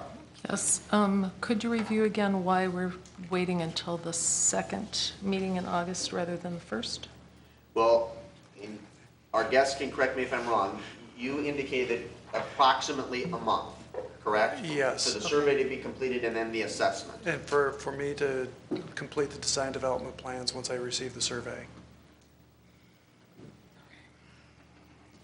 And again, I don't want to speak for the mover and the seconder, Mr. Har, but I suspect that it was, and maybe it was my opinion that I was trying to express in a subtle way to Mr. Roth, but I think the goal was to give URS ample time to address the concerns that were articulated this evening. Would that be correct, Mr. Roth? Correct. I just don't want to go in things blind. Sure, no, very reasonable. Any subsequent discussion on this item? Okay, then I'll repeat the motion. It's been moved by Roth, seconded by Dillon, to propose, how do you have it? Shall the clerk reread the motion? I have moved by Roth, seconded by Lynn, to postpone the proposed Merchant Park improvements to the August 17th meeting. Very good. Everyone clear on the motion? Okay, we'll proceed to vote then. All those in favor of the motion signify by saying aye. Aye. Opposed, say nay. Nay. Ayes have it, the motion carries. Motion B is a motion to acknowledge receipt of the July 1st, 2015 memo from City Manager Campbell and to approve or not to approve the proposed amendments to the current lease agreement to extend the terms from August 15, 2027 to August 15, 2047, and to require Phoenix East LLC to pay $20,000 to the proposed improvements to Merchant Park. Move to acknowledge receipt and to approve. Okay, thank you, Mr. Gearba. Is there a second? Second? Seconded by Ms. Cybo Koenig. Mr. Campbell's memo pretty much speaks for itself. Are there any questions or comments? Mr. Roth? I don't understand the logic of spreading this thing out for 32 years for the money that we're putting in at this particular point in time. What that does, 32 years from now to 2047, I don't think Phoenix Property is going to be owning that particular thing, so it's going to be carried over to whomever be owning such. That would restrict them from doing any development with it unless they would break the contract with us. I could foresee some of these buildings maybe being replaced in that particular point in time. I think that we are not fair to our predecessors that we're going to have being council members that we dragged this out so far. I think it'd be just wise to let this go to 2027 or 2026, let the council members at that point in time decide whether an extension is necessary or not. I really don't see what has to be gained.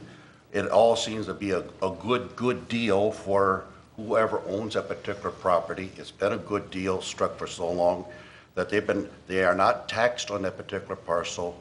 They get $1 for it, but they are saving several $100s per year, 600 or more plus per year on taxes that they're not paying.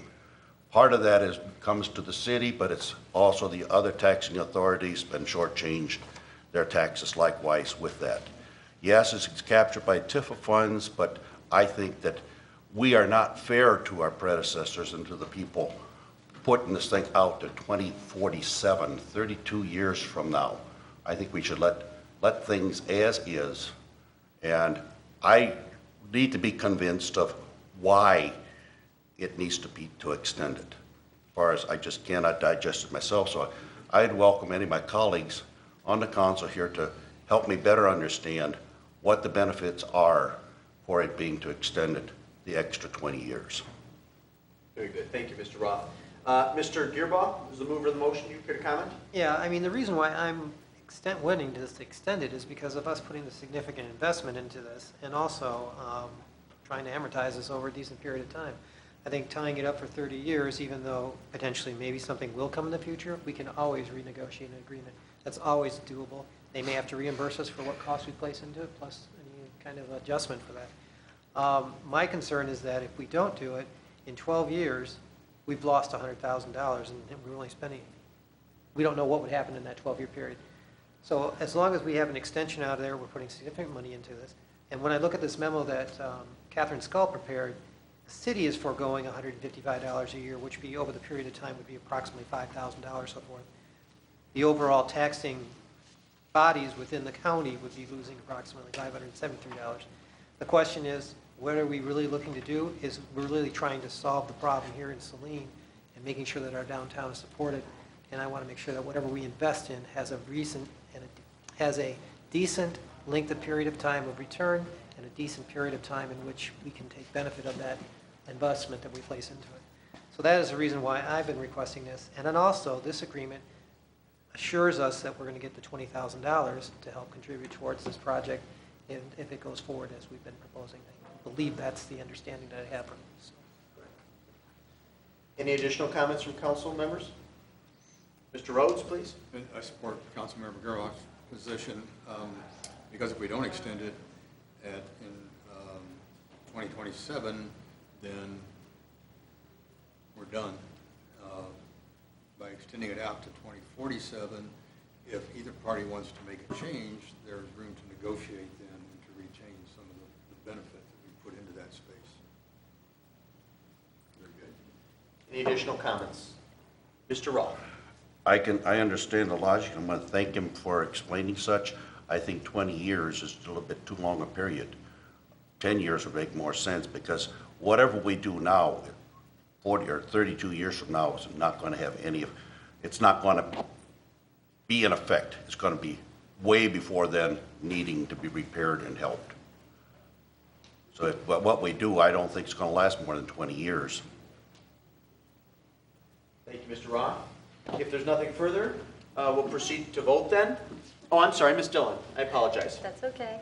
My question is sort of in line with what Mr. Ross has just said, which is I'm concerned about the longevity of this project.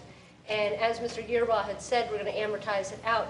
But in that period, are we going to be having to do another project which is going to piggyback on that amortization?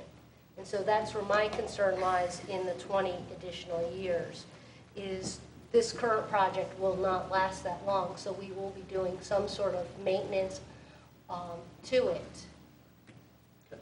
Fair enough. Mr. Gearbaugh, do you want to comment? Yeah, but I believe the project we currently have, or the current condition, was originally put in there in 1985 or approximately. 86, 85, so it's 86. almost 30 years old, and unfortunately, the majority of the damage that's occurred to it is because drainage wasn't done properly. The trees that were placed in there have gotten overgrown and some of those type of things.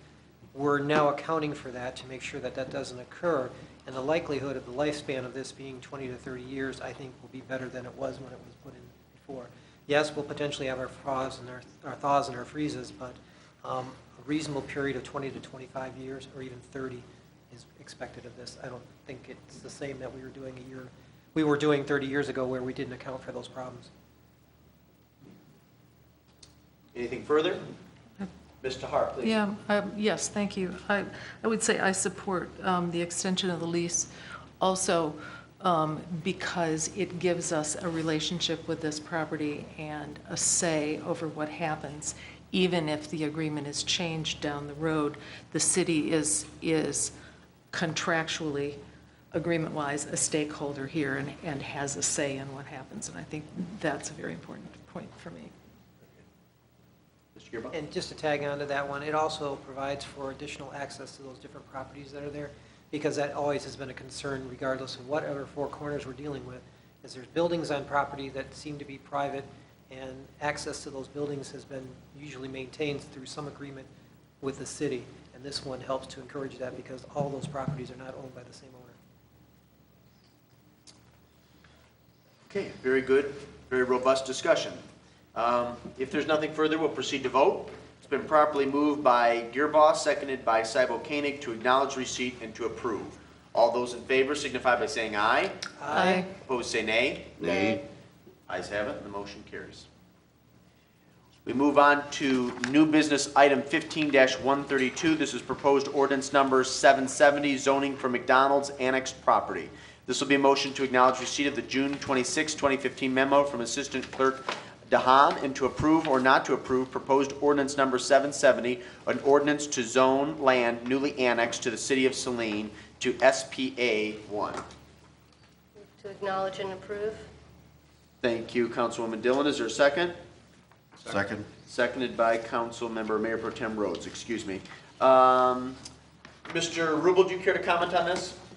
Council recently authorized the annexation resolution, and I believe Pittsfield Township has also. This is was a condition also of the site plan approval for the site plan changes that are now taking place at McDonald's. And so with this little parcel being added, which is parcel 3 of the McDonald's parcel, the whole parcel will become within the city as property and as a zone plan. Are there any questions for Mr. Rubel or staff? No? Any subsequent discussion? No, then we'll proceed to vote. It's been properly moved by Dillon, seconded by Rhodes to approve or acknowledge receipt and to approve. All those in favor signify by saying aye. Aye. Opposed, say nay. Ayes have it. The motion carries unanimously. Moving on to new business item 15-133. This is bids for city sidewalk repairs. This will be a motion to acknowledge receipt of the July 1st, 2015 memo from DPW Director Fordyce and to approve or not to approve the agreement with Precision Concrete Incorporated in the amount of $236,430 for the elimination of sidewalk vertical separations and to authorize or not authorize the mayor to sign the agreement upon review and approval by the city attorney. I move to acknowledge, approve, and authorize. Thank you, Councilmember Roth. Is there a second? Second. Seconded by Ms. Tahar. Mr. Rubel, do you care to comment at all on this issue, and in particular, Mr. Fordyce's memo dated July the 1st? Well, the brief memo from DPW Director Fordyce is pretty explanatory here, and you mentioned earlier in your State of the City speech about the 90% number of reaching out and addressing those major trip hazards and concerns that we have out there. And the bid is reasonable, and we look forward to getting this work done. Very good. Any questions for staff? Mr. Roth. I just want to clarify that none of this improvement is going to be assessed to the property owners. Correct. Just want to be sure that was clear. Yeah, well, you're utilizing Metro funds as I believe I verbalized in my State of the City address, but very good point. Thank you, Mr. Roth. Mr. Gearbaugh and then Mayor Pro Tem Rhodes. Just real quick, how did we track the 10% that will eventually have to be replaced? Will that be part of what they survey, or just curious how we're going to know what that is in order to move forward in the future?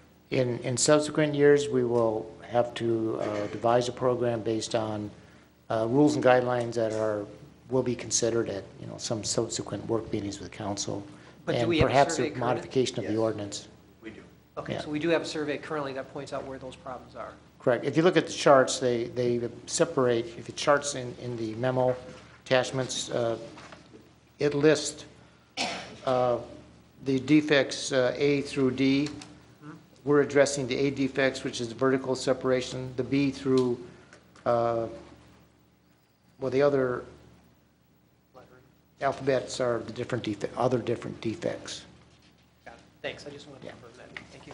Thank you, Mr. Gearbaugh. Mayor Pro Tem Rhodes. Is it feasible to ask for any kind of a warranty with this work? Well, it's very, very difficult with the trees involved with raising the roots, and also freeze thaw in wintertime based on soil conditions, and saturation of the soil. So we're at the mercy of nature, which actually can't really be warranted. Okay. I thought that probably would be the answer, but I wanted to. Yeah. Anything further?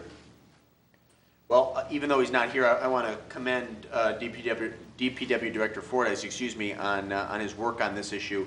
This has been a priority of mine, and I ultimately believe a great number of community members as well. So I'm pleased that this is coming to fruition. I do think it's a reasonable amount, considering the amount of work that's going to take place. And I think ultimately, when the work is completed, our citizens and community stakeholders will notice a substantial improvement in the community's walkability. So it's a good night, and I enthusiastically endorse the motion. Anything further? No, then it's been properly moved by Ross, seconded by Tahar to acknowledge receipt and to approve and authorize. All those in favor signify by saying aye. Aye. Opposed, say nay. Ayes have it, the motion carries unanimously. Last action item on the agenda this evening is new business item 15-134. This is the purchase of a new police vehicle. This will be a motion to acknowledge receipt of the June 29th, 2015 memo from Police Chief Rennick and to approve or not to approve the purchase of a 2015 Chevrolet Tahoe two-wheel drive PPV patrol vehicle from Kelly Chevrolet at a not-to-exceed amount of $30,600 and to have the vehicle outfitted at Great Lakes Emergency Products at amount not to exceed $9,920.68, and for the purchase and installation of the in-car computer at an amount not to exceed $2,751.25. Move to acknowledge receipt and to approve. Thank you, Mayor Pro Tem Rhodes. Is there a second? Second? Seconded by Councilwoman Cybo Koenig. Chief Rennick, do you care to comment on this at all? Just real quickly, normally we would wait until the next model year, but the 2016s haven't been tested yet, and I was fortunate enough to have a conversation while I was up at the Police Chiefs Conference just 2 weeks ago that there is going to be a significant, is the word that they used, increase in the 2016 versus 2015 model. I called Crispin Chevrolet and asked them if they would be willing to do a dealer trade of some type, and he said that it would be impossible to do that, and then he gave me the name of a dealership in Indiana, and they had 10 different units, 2015 units in stock that they were just selling out to police departments. In fact, Chelsea PD and Fenton PD, just north of here, put their names in for one. I put my name on one quickly and said I had a council meeting on the 6th, and so I believe that if we approve this, or if you approve this, I'm sorry, that the city could end up saving significant monies because the new ones are going to be significantly higher. And one conversation was $3,000 to $5,000 more. Thank you, Chief. Any questions for the Chief Rennick? Mr. Roth? Am I reading this right? It's going to be red over blue? I believe you're reading that wrong. It's actually going to be a black one again this year. I didn't know what the red over blue meant on this quote. Oh, no. Mr. Gearbaugh? What's the total number of Tahoes we have now? Or That will make 5, which will complete our fleet. And our oldest one is how old? Tahoe, our oldest vehicle. Oldest vehicle. Our oldest vehicle is a 2008. That's a Ford Crown Vic, and that has 117,000 miles on it at this So we point. still have one Crown Vic that we're still using. Right. Anything further? Thank you, Chief. Thank you. Appreciate it. Any subsequent discussion on this item? No, then we'll proceed to vote. It's been properly moved by Rhodes, seconded by Cybo Koenig to acknowledge receipt and to approve. All those in favor signify by saying aye. Aye. Opposed, say nay. Ayes have it, the motion carries unanimously. We move on to discussion items. First up is commission, committee, and task force reports from council members. No? Mr. Rhodes? I do have it. Okay. I had made my notes on the former agenda. Oh, so I okay. had to relocate it. And now I got my reading glasses on. Environmental Commission, we have 10 public service announcement videos and 3 more in process. And in fact, the video about rain barrel construction was posted today and will show up on Channel 18 periodically. And we are staffing the farmers market on July 18th that morning. We also have completed 7 blog posts and 2 more in process. And then Ms. Hess pointed out that the senior center does not have a formal recycling program, and so I met with Rena Shemin and Rex Clary, and that program has now been put into place. So I appreciate bringing that up to our attention. Parks Commission, Green Thumb Award nominations are still going on. You can nominate through July, and the various parks are being cleaned up. So that's it for me. Thank you, Mr. Rhodes. Mr. Gearbaugh? I forgot, Planning Commission. Just thought I'd bring the council up to speed that we discussed the Cypress Ridge, which is a former Houghton School property, and it's moving quite forward. And I believe Mr. Rubel may be able to comment on that, about when they may potentially start moving soil and doing some things. They have they were authorized by the Planning Commission a limited grading permit, so they can start work while they're working on completing and presenting a condominium agreement and master deed bylaws for review. And as we do the final review of the engineering plans, we also need to obtain permits for the water and sewer lines and a joint permit for the storm sewer outlet. So technical work is in progress, and the council should see at some point the condominium agreement for your consideration. So that's a good thing that we're seeing move forward. Absolutely. Good. Thank you, Mr. Gearba. Any other commission, committee, or task force reports from council members? No. How about reports or other announcements? Mr. Hart. Yeah, I will just note, I happened to be in my front yard at about 8:15 this morning, and I saw the new street sweeper go by. It's very shiny, and it did a great job. Any other reports or announcements? I have one that I would offer to the group for consideration, and it seems particularly timely, considering we're just coming off a 4th of July holiday weekend. Fireworks. I think that we're probably due for another article in our FYI newsletter and something on our city website that notifies our citizens of what the rules are. But more significantly, as you all know, and when I say you all, I'm referring to those of you on the dais, that the state has really hindered our ability to regulate and control that to a sufficient degree. There are a number of legislators working on bills that would give more power to local jurisdictions to regulate and control the discharging of what is essentially a commercial grade firework. And although I'm not under any illusion that it will have a profound impact, I would like to prepare a resolution and bring it forward at a subsequent council meeting, encouraging our elected officials in Lansing to make some changes in statute. Because I think, let me be very clear. I should have prefaced by saying this. I've used commercial fireworks. I enjoy them. I think there's probably a great many people who enjoy them. I think the amount of time in which you are able to discharge them is excessive, and I think that in a densely populated area, it can become a public safety issue. So I would welcome thoughts from my council colleagues, but again, it would be my inclination to bring forward a resolution encouraging our elected officials to amend that statute and give us more control and say over the regulation of commercial fireworks. Any thoughts? I would support a resolution to that effect. Okay, Mr. Gearbaugh? And to address just the safety concerns that potentially are happening, there's been too many deaths and injuries that have happened within just the last week that I know there's an issue of it's similar like guns. The firework isn't killing the person, it's the person using it, but still, I think there's a lot more attempt to try and either educate or something that's going to have to be done because this is just making it ridiculous. And the worst thing about the enforcement that you're talking about is that you just don't know where the fireworks are going off. I mean, I've been listening for them for the last week and a half, and I'm kind of certain where they're coming from, but you can't tell. And unfortunately, when they're going off at midnight or 1 o'clock in the morning, that's when I think we really should be able to enforce something.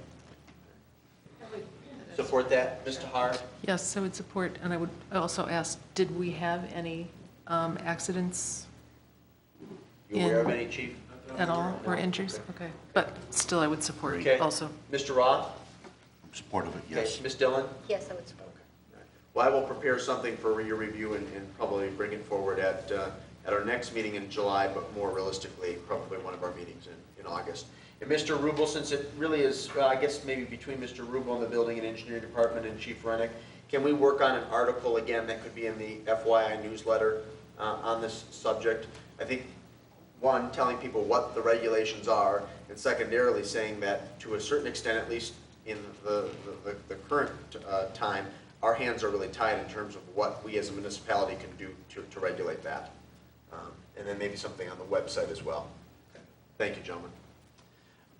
If there are no additional reports or announcements, let's move on to downtown parking.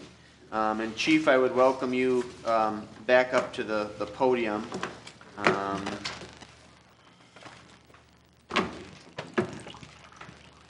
There's, of course, a memo from Saline Main Street on this issue, which our Main Street Director referenced in his comments at the beginning of the meeting.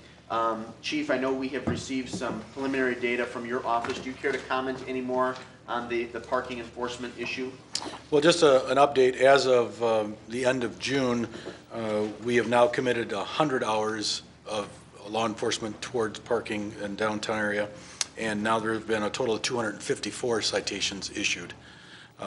So that has increased a little bit. I did have an opportunity to take a quick look at the memo from Saline Main Street and the couple of suggestions that came out of there. I do have a few concerns on some of the suggestions, the short-term fixes. The one being giving a verbal warning the first time. That's a record-keeping issue that would have to be developed, because the only way that the officer on the street would know whether a ticket had been issued or not issued, he'd have to call in a dispatch, and they would have to check some type of a database to find out if in fact a ticket had ever been written before, to determine whether they're going to give a warning or give a ticket. And then the second one, which is the one about where the fines go up. Once again, I think that's going to be a little bit more difficult than what it currently is. The same thing would have to occur. There'd have to be a database, and if your vehicle was ticketed one time, it would be put in there that it received a $10 ticket. Then when they gave it the next time, it would be then a $20 ticket, $30 ticket, whatever, whatever fines would come up. I think it makes it a little bit more cumbersome to do it that way. I don't know that those are the right fixes, but I'm sure there's something that could be done to make it better than what it is. Okay. Riley, would you care to make any additional comments at this time regarding parking enforcement? And of course, then I can open it up to the group to see if they have any questions regarding your memo dated July the 1st. Yeah, I guess I wanted to make clear with the two suggestions here, they're actually not recommendations. These are what other communities have done. Like I stated, a lot of other communities have DDAs, run their downtown parking. They have hired people to check meters, in that sense, not police department. So this is just recommendations that we've heard from the other communities at the MDA conference. So I want to make sure he doesn't feel like this is what we feel is best. They're just suggestions in that sense, to help you guys make a decision. So. Questions for the chief or our Main Street director, Mr. Gearbaugh? One of the things when I was reading the surveys and the responses back was the issue, concern about having parking lots that are open and that we seem to have, parking spaces, and the idea that I would like to see is probably expanding more longer-term 8-hour parking spaces or whatever, like we have talked about, to make it a little bit more balanced than what we currently have, because it is true, if we've got a parking lot and no one's parking there throughout the whole day, we need to balance that better. I would like to see that happen and how we would approach that, which may mean that, like on parking lot number 2 behind Comerica Bank, we would designate a larger portion that would be for 8 to 10 hour parking or something, and balance it differently. But it's how you would see it, and I think that would be a solution. The other one, when you mentioned about the tickets, what about the potential of having the 24-hour window where we used to have, or like Ann Arbor used to have, if you got a ticket, you could pay it within 24 hours and only cost you $2 or $5? Well, we actually kind of have that. It's a little bit more than that, but if you pay it within the day that you receive it, it's a $10 ticket as opposed to a $20 ticket. Yeah, and see, I'm thinking if we made it even a little more incentive-wise, that might be a better way to avoid having everybody upset. Whether or not it gets paid is one thing, but at least if you do it within I think it used to be within a 2-hour period in Ann Arbor. I think they did away with it too, because they don't have the issue that we have where we potentially have open spaces. They always have theirs full. Took an hour and a half to find To park it, yeah, I know. Any other questions for our Main Street director or for the chief? Well, again, as I indicated previously, I am looking for consensus on how best to move forward. Mr. Gearbaugh verbalized some thoughts, which I appreciate, and I guess I'll go first here. My intent is not to muddy the water, but I suspect that I'm going to do that. I'm really ambivalent, and I use that word deliberately, on the whole parking enforcement issue. I view our public parking lots and spaces as public resources, and as valued public resources, they need to be managed. And I am ambivalent about how best to move forward. I think that enforcement has resulted in not quite a paradigm shift, but a change in behavior. And for the most part, it's a change in behavior for the better. I also understand and sympathize with some of the concerns and angst that have been verbalized and shared with from members of the business community. And I'm also particularly sensitive about this coming year, 2016, and what impact the reconstruction of US 12 and the modernization of our streetscape is going to have on our downtown businesses. And I don't want to do anything more to discourage people from coming to our downtown and patronizing our shops and restaurants and getting serviced at the insurance offices and the lawyers' offices that exist in our downtown. A couple things that I am emphatic about as we move forward and as we recreate the code enforcement officer's position, which has been vacant now for more than 5 years. I do believe it would be more prudent and appropriate to have code enforcement enforcing the control orders in our parking lots as opposed to the police department. I also think, and these are some small changes, and I think I mentioned this to you in the past, Chief. One of the things, and this surprises me, but it's been shared by a number of people, is a few people are simply unaware of the fact that they can pay that ticket 24 hours a day. And so they assume that City Hall closes at 5 and can no longer accept their payment. And when, of course, they let it go an extra day, they have to pay more. So I think there needs to be some, if we continue enforcement, there needs to be some verbiage on the ticket indicating that they can pay that fee 24 hours a day at Saline Dispatch. I think that's critical. I also agree to a certain extent with Mr. Gearbaugh's line of thinking. He referenced Ann Arbor, I would reference Lansing where I work, and I'll preface by saying I've received a fair amount of tickets in downtown Lansing. It's part of the public record, you can look it up. But in Lansing, it's a tiered system, but if you receive that ticket and pay it within, I think, 3 hours, it's $5, which I think would be a more appropriate, reasonable approach. And of course, their parking enforcement is generally from 9 to about 6, and there are municipal parking offices located throughout downtown, and if you get that ticket, you just go to the office and pay it. And I think after that 3 hours, then it jumps to maybe 10, and then by the next day, it goes up to 15 and 20. So, again, not to muddy the water, I'm really ambivalent about enforcing and how we enforce in our parking lots. I would be amenable to some sort of compromise, and I welcome the thoughts of my colleagues on council. Mr. Rhodes, please. I support the recommendation, primary recommendation from Saline Main Street about that we need to continue enforcement. Now, what that enforcement needs to be, I'm not certain at this point in time. But as the mayor stated, it has resulted in a paradigm shift, so we do in fact have empty spaces now for clients, customers, visitors to park in, as opposed to all the spaces, many of the spaces being taken up by employees or business owners. And particularly with Michigan Avenue makeover happening in 2016, it's even more critical that any visitors to our community perceive that parking is there and available for them and easy to access. So I believe we need to continue an enforcement program. I believe there's also merit to Councilmember Gearbaugh's suggestion about having some additional designated longer-term spaces in maybe all of the lots, so that there's that possibility for people to stay longer. I like the other suggestion of the business owners having a card, a placard, that they could then date and time and give to their customer if that customer anticipates being in a spot for longer than whatever the designated time period is that they're parked in. I think that's a valuable thing to do, and we should seriously consider that. That's my comments. You good? Okay. Well, let's just continue working down the dais. Mr. Gearbaugh, do you want to expand on your comments earlier?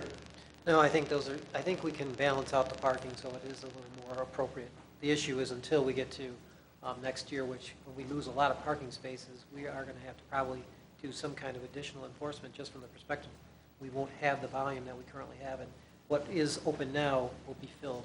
I like the idea of expanding some of the long-term just because I think that does address some of the issue of why do we have a parking lot and we can't use it. And if there are a few, I mean, balancing it that way, and if you have to change it every once in a while.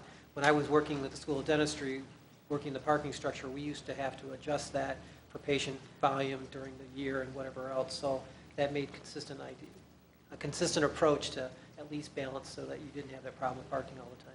Can I ask you a follow-up question, Mr. Gearbaugh? And I certainly don't disagree. If we were to establish more long-term parking in each of the, I mean, all of our lots are restricted, but the more restricted lots, what sort of duration would you like to put, or would you recommend putting on those spots? 8 hours, 10 hours, 12? Do you have a thought? Well, when we start talking about employees, it'd be 10 hours because the issue is 8 hours isn't going to cover a regular shift. So you'd be amenable to 10? Yeah, normally I wouldn't say that, but at this point, until we're maxed out on our parking and that all the lots are full, I think 10 hours is sufficient. Okay. Thank you, sir. Ms. Seibel-Koenig? I jotted down my notes. Yes, I think the enforcement has created a positive change in the lots. I'd like to see, I do support the idea of the code officer being involved in parking enforcement. I do agree with Councilmember Gearbach about the balancing of long and short-term parking spots. I'm going to kind of guess when we started out, it was an arbitrary sort of, let's do this many spots. I don't think it was ever meant to be a finite, final decision. So I think it needs to be reviewed. I'm in favor of some type of a tiered system for payment. I'd like to see a lower payment if you pay it right away, $2 or $5, or a written warning. I support all of those. That's about it. Okay. Let me throw out one other thing that I failed to mention in my comments that I think would be appropriate moving forward. And to give credit where credit's due, I believe it was first verbalized by Ms. Tahar. I do think moving forward, we need a better understanding of how we can best manage this resource, and secondarily, how we need to plan for the future to accommodate our community's parking needs. And since none of us are experts, I think it would be valuable in the next year to engage some outside organization or individual to do a comprehensive analysis and assessment. You know, on numerous occasions, I have talked about making data-driven decisions. I really believe that. It's not just hollow rhetoric. I think that would be particularly helpful. So with that, Mr. Tahar, I'll turn it over to you. You stole my thunder. I'm sorry. I did give you credit, That though. was, yes, thank you. Yes, that was it. I agree with Ms. Seibel-Koenig's summary of the issues discussed so far. And what I wanted to say was I found it very interesting to read the comments section of the survey. Wrote really big next to one of the sections, everybody's an expert. Meaning, of course, ironically, nobody's an expert, because the comments are at complete odds one with another, people's opinions, and we all think we have the answer. I don't know who these are, so I'm not picking on someone, but I will just choose one example from the comments. One of the comments talks about stopping the ridiculous practice of ticketing cars in empty lots, and then in the same sentence talks about how we need more parking in the city to complement our empty lots. I'm just citing that as an example of the fact that we don't know what we're doing, and we all have opinions because we all park, and we want each of us wants our own individual little or bigger problem solved, but we really need the overview and the expert, and we need to understand how to manage this resource appropriately for the city and for the businesses that are here. Thank you, ma'am. Mr. Roth. I agree with the position that Councilmember Seibel-Koenig had in all regards. I little bit leery on hiring someone to do some investigations, especially this coming year, because we're upside down with Main Street. We're upside down with new parking needs for new businesses that's in town. That's going to be kind of an irritable spot. We need time for it to work out so we can get some true data information. So I think we need to wait a little bit on that, and maybe we get some resolutions as we go along. That I hate to throw money at something that it's not going to give us the best results because of the irritable time that we have. And I think we'll pull through it. Thank you, sir. Ms. Dillon? I actually completely disagree with Mr. Roth. Sorry. I think that we are completely not proficient in parking, and we do need to seek expert advice, especially at this time, because things are going to be in such turmoil, that we need to find someone that can point us in the right direction so that we're not coming back here every meeting saying, let's add 3 spaces here, let's move 4 over here, because we're just playing a game, a shell game. And my other concern is the code enforcement officer, which is a part-time position, and how much of that time is going to be taken up with parking when we actually need code enforcement done. Well, let me try to, actually, I think this is going to be easier than I had initially thought. And I'll just ask these questions and get a show of hands. How many are in favor of staff beginning to research what sort of organizations and individuals are available out there who could do a comprehensive analysis on how best we can manage our public parking? Okay, all right. Yeah, and obviously that would come back for council's review and discussion and ultimate approval if that was the consensus of the majority. Okay. Is everybody then, at least to a certain extent, comfortable with the city continuing to enforce parking downtown? Show of hands. Okay.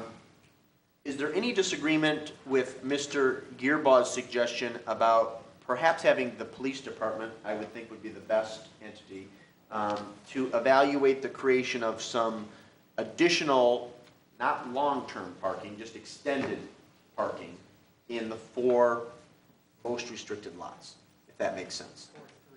I think we have a problem at number 1 no matter what.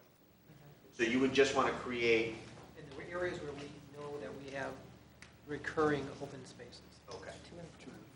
2 and 4. 2 and 4. 2 and 4, would you say that? Why don't you come up to the podium here, Chief? Because we're probably going to have to engage you on a number of topics. Okay. The only question I have with that is, if you're talking a 10-hour space, something like that, I mean, that's all we get forced for at this point in time. So if they're there 10 hours and they just stay all night, there would be no enforcement to a 10-hour. So either we have to just make them all long-term, or it has to be something significantly less than 10 hours. I mean, keep the 8 hours, but the issue is the ones that are going to be using that long-term aren't necessarily customers, or some of the employees and such, and at least at this period of time. Your recommendation, I'm trying to figure out what would be best. Because where we're seeing it, I think that concern is the individuals that are parking in a 4-hour, if they potentially were in an 8-hour parking spot, they wouldn't get a ticket. Right. The only other problem with an 8-hour one is that then you have to split that up amongst the marker of the tire and the enforcer of the tire, and that doesn't always work well. So my recommendation would be is if you want to create additional long-term spots, that they just be all-day parking spots, and they're just not enforced like the current all-day parking spots are. However many of those would be that you would increase. So you do a block of them. A block- Expand the block that we have in the other one. Yes. That's fine. Could you, I'm assuming there's consensus from council, could you in the next couple weeks before our next meeting do an assessment on that and come back with a recommendation of how many spots that would be and where they'd be located in the various lots? Yes. Okay. Is there consensus to do that? For 2 and 4. For 2 and 4, is that the, 2 and 4. Does Main Street feel that would that help? Bradley, why don't you come up to the podium too and just stay put for a minute? Yes, I think that would be a great option to look into that. And maybe what I'll do is I'll work with Riley on that as well. Okay. I think Art would probably help with the chamber. I know Art's mapped out a lot of the downtown parking spots already. Whoever you need to engage, Chief. Okay. Okay. So we've got consensus so far to create some additional long-term parking spaces in lots 2 and 4, is that correct? Okay. To engage an outside resource or individual to do a parking assessment. I commented on this, I believe Mr. Gearbaugh commented on it, and Ms. Seibel-Koenig did as well. about a more tiered approach to traffic citations. Would people be amenable to, if you pay it in the first, it's now $10 for the first 24 hours, correct? That's correct. You want to throw out something, Ms. Cybo-Koenig? I like the idea of the $5 within 3 hours. Yeah, I think 5 and 5 and 3 hours? People feel okay about that? Ms. Dillon, you okay with that? I'm fine with that. Okay. Mr. Rhodes? Sure. Okay. Enough to be a little bit of a nudge and enough to realize not to do it again. The only other thing I'll need consensus on, and of course some of these items will come back, is how do people feel about Main Street's, it's not really a proposal or recommendation, but the idea of distributing to businesses some parking passes that they could then pass along to their customers. I don't know how you would regulate them. No, go ahead, please. I don't know how you would regulate that. Well- Because you're going to have a customer come into your business, give them a ticket, make them go back out to their vehicle to come back into your business. And then would you collect it? Is it a one-day pass? Were there dates stamped? Bradley, do you want to comment on that? A lot of these- I had similar concerns. when I talked to Yeah, city the manager. cards that we've seen from, and I can get the community and try to get the information on the card at another time, but it would be up to the business owner to decide. Let's say somebody comes in and eats at a restaurant and decides, I'm going to go shopping afterward. They plan on staying longer than 4 hours. Maybe they're going to go to the farmer's market on a Saturday, grab something to eat and shop. If that particular business owner knows that person's going to stay there longer than 4 hours as a visitor, they would actually write the date down on the card. They'd be able to put it in their car, and then they would be able to stay that entire day, that date on that card. But then how do you regulate how many cards a business is issuing at Yeah, any given that's, time? that'd be something to look into then with each business, so. Probably they would be numbered. Yeah.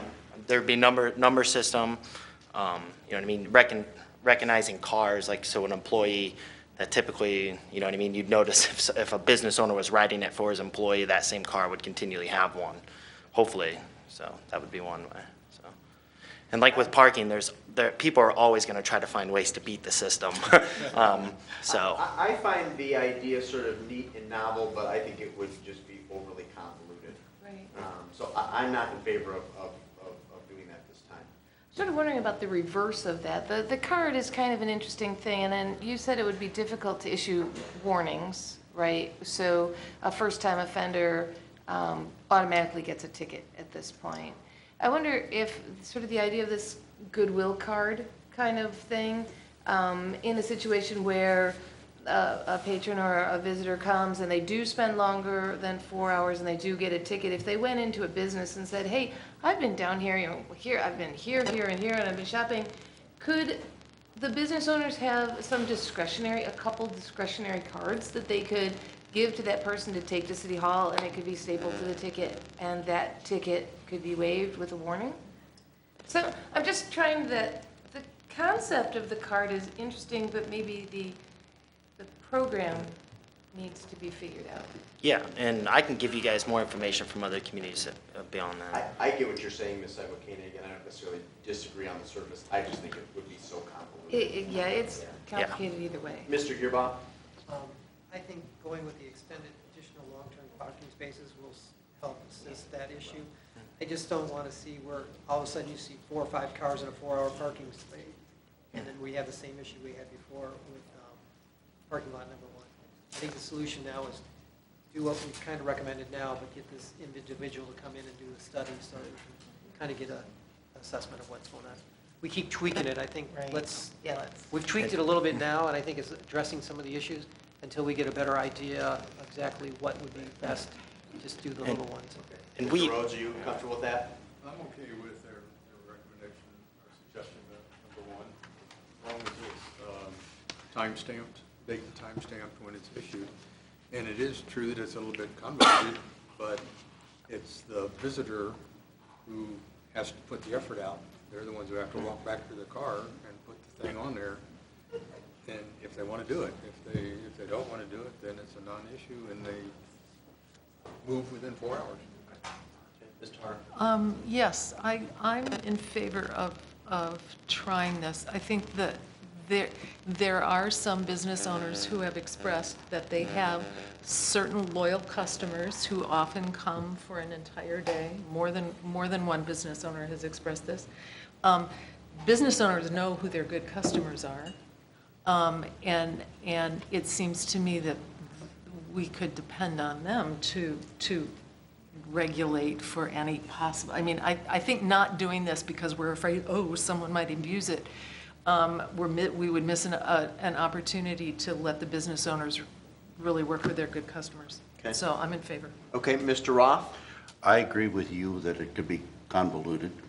I think that as far as giving it to the business owners, it'd be great, but at this point in time, parking is free.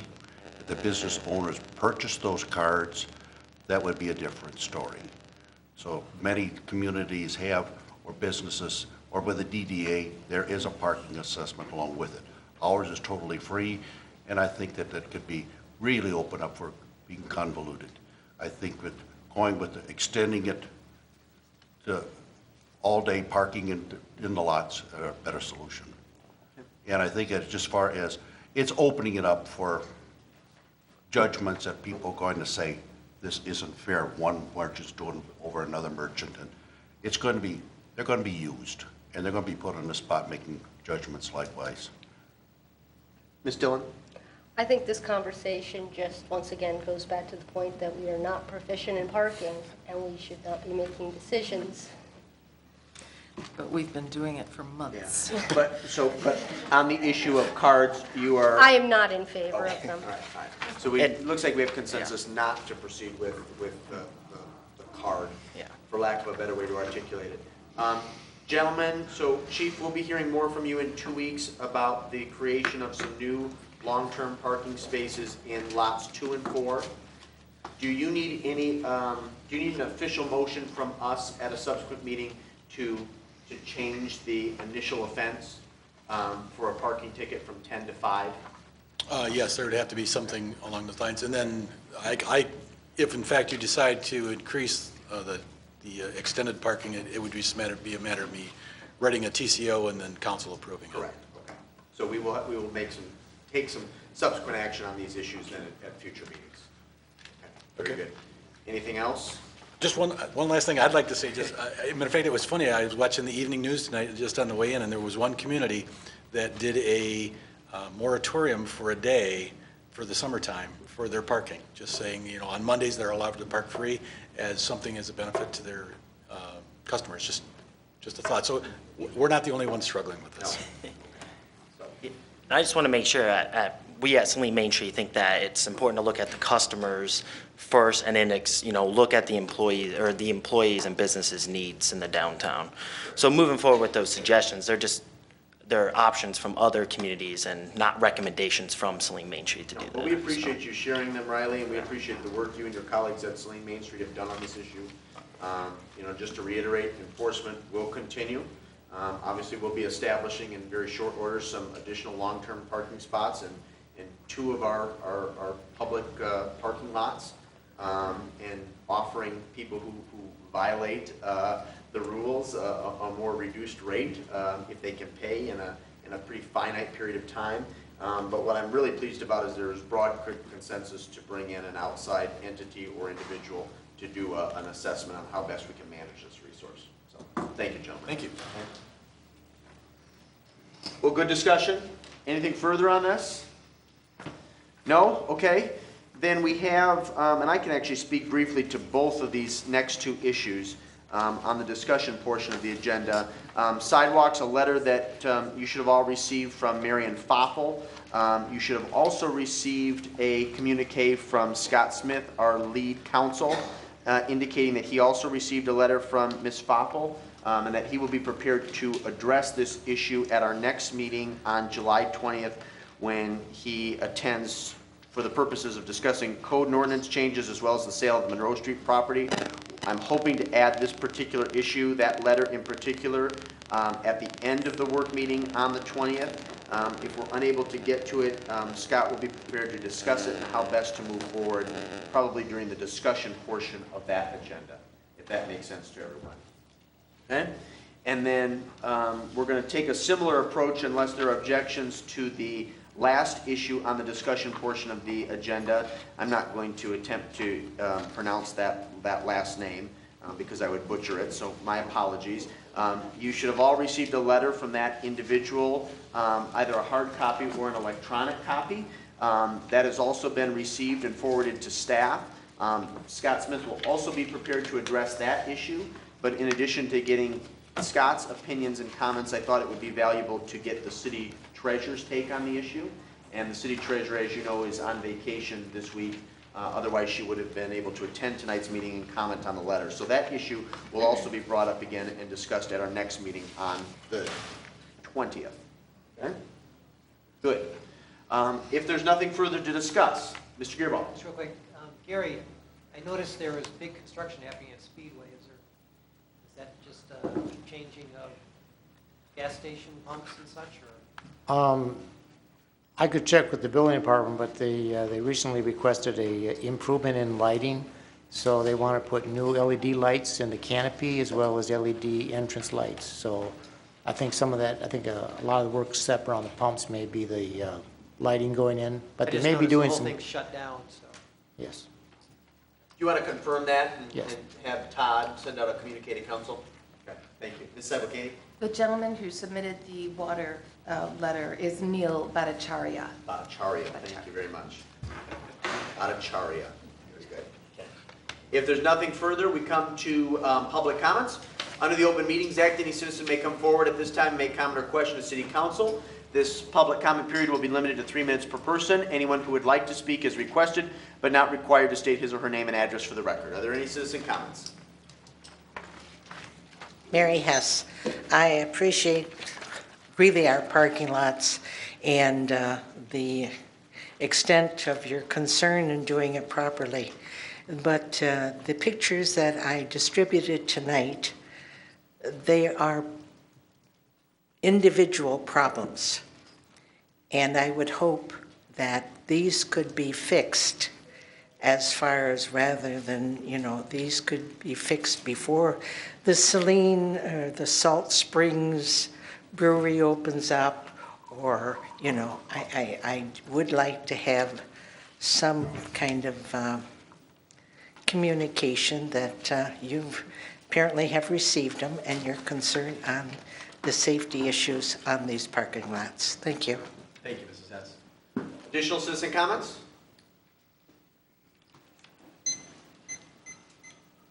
Art Trapp from the Saline Chamber. I'm not a DPW person, but I do know what's in that electrical box. Aside from a lot of litter, a couple of used coffee cups, and an old rusty screwdriver, that electrical box controls the lighting for the street lights on North Ann Arbor Street, the north side of Michigan Avenue, both sides of the street, and also in the parking lot. I'm sure there's other things in there that maybe I'm not aware of, like the timer and whatever else. But anyways, that's the majority of the stuff that's in that electrical box. A few years back, I received a ticket in Ann Arbor for parking, and it was a $3 ticket if I paid it right away. So I drove right over to City Hall, parked, went in, paid the ticket, came back out, found I had another ticket on my car, went back in, paid that ticket, finally got out of there. But one of the things that in the parking conference that we went to is that a lot of people utilize a low-fee parking paid right away as a substitute for paying for paid parking. We have free parking, so that's really not an issue at this point in time until we get to that point of having to pay for parking. And the last thing I want to recommend, and I strongly recommend this, is that at the conference and with a number of other consultants that I've talked to in the past year, having a parking consultant come and look at your community for parking and trying to resolve some of the issues, I think is a very worthwhile and something that we should really look into as we go forward. And I think the sooner the better. I recognize what 2016 is going to be, but we need somebody to come in and take a look at our situation. Thank you, Art. Appreciate your leadership. Any other citizen comments, please?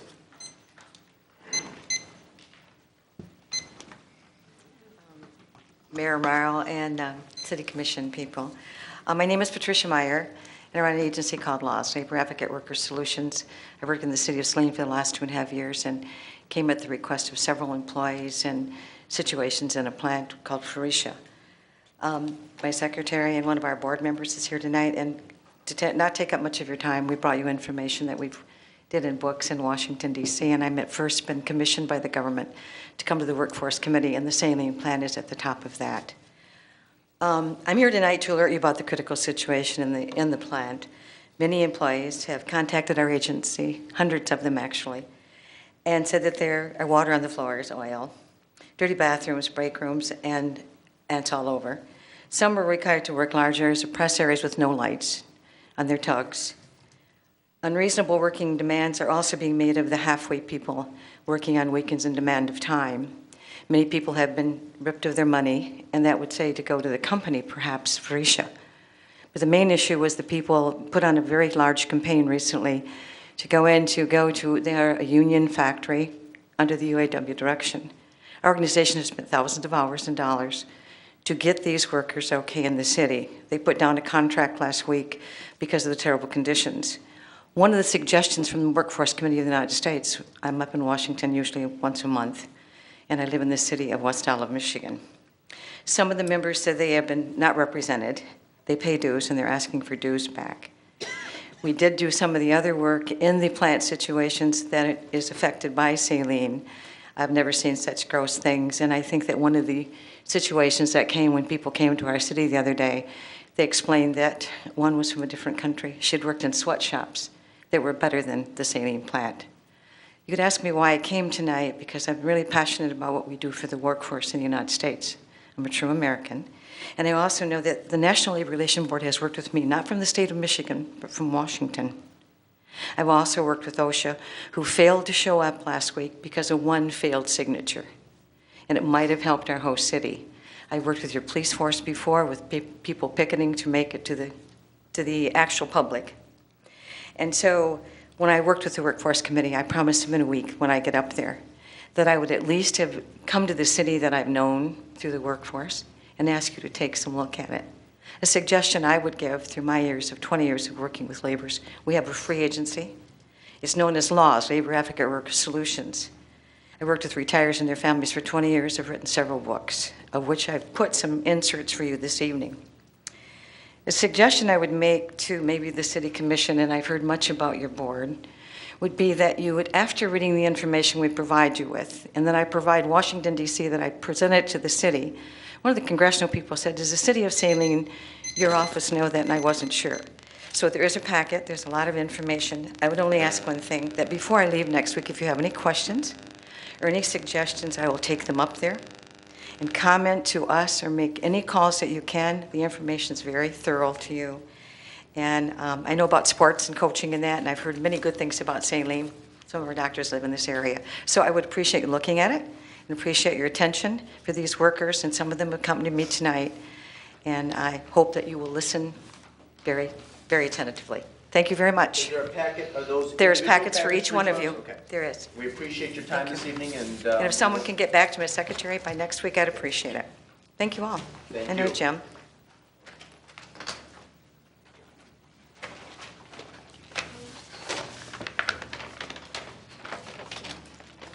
Any additional public comments this evening?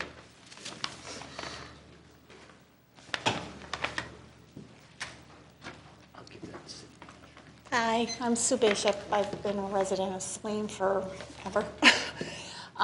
My parents have lived here for almost 50 years. They live over on the Wallace Drive, where the construction in North Harris is going right now. A few weeks ago, you were talking about the sidewalks. I'm not sure which sidewalks are you guys concentrating on. Are you concentrating on completely the whole city limits or just certain ones? About 3 weeks ago, my 81-year-old mother took the backyard neighbor's little dog that got loose. She was taking it back to the owner's house, and she tripped and fell on the sidewalk and smashed her face. My dad was in the garage working, and the neighbors are calling. I mean, first thing he knew, it was Saline, emergencies and everything. He's heard the sirens, and then the neighbor was coming. He says, your wife just took a tumble on the crack on the sidewalk. So, and when I even walk my dog to go visit my parents, the sidewalks there on Harris, on Nichols, I think it's Nichols that comes right into Harris, they are just bad. You're talking about the trees. That's exactly what's causing those sidewalks. Those trees are old, the roots are coming out. I mean, if you're not watching, they are really, really bad. And my mom doesn't even want to go for a walk anymore. So I was just wanting to make sure that you're concentrating on all the sidewalks in the city. Appreciate it, thank you. Any other citizen comments?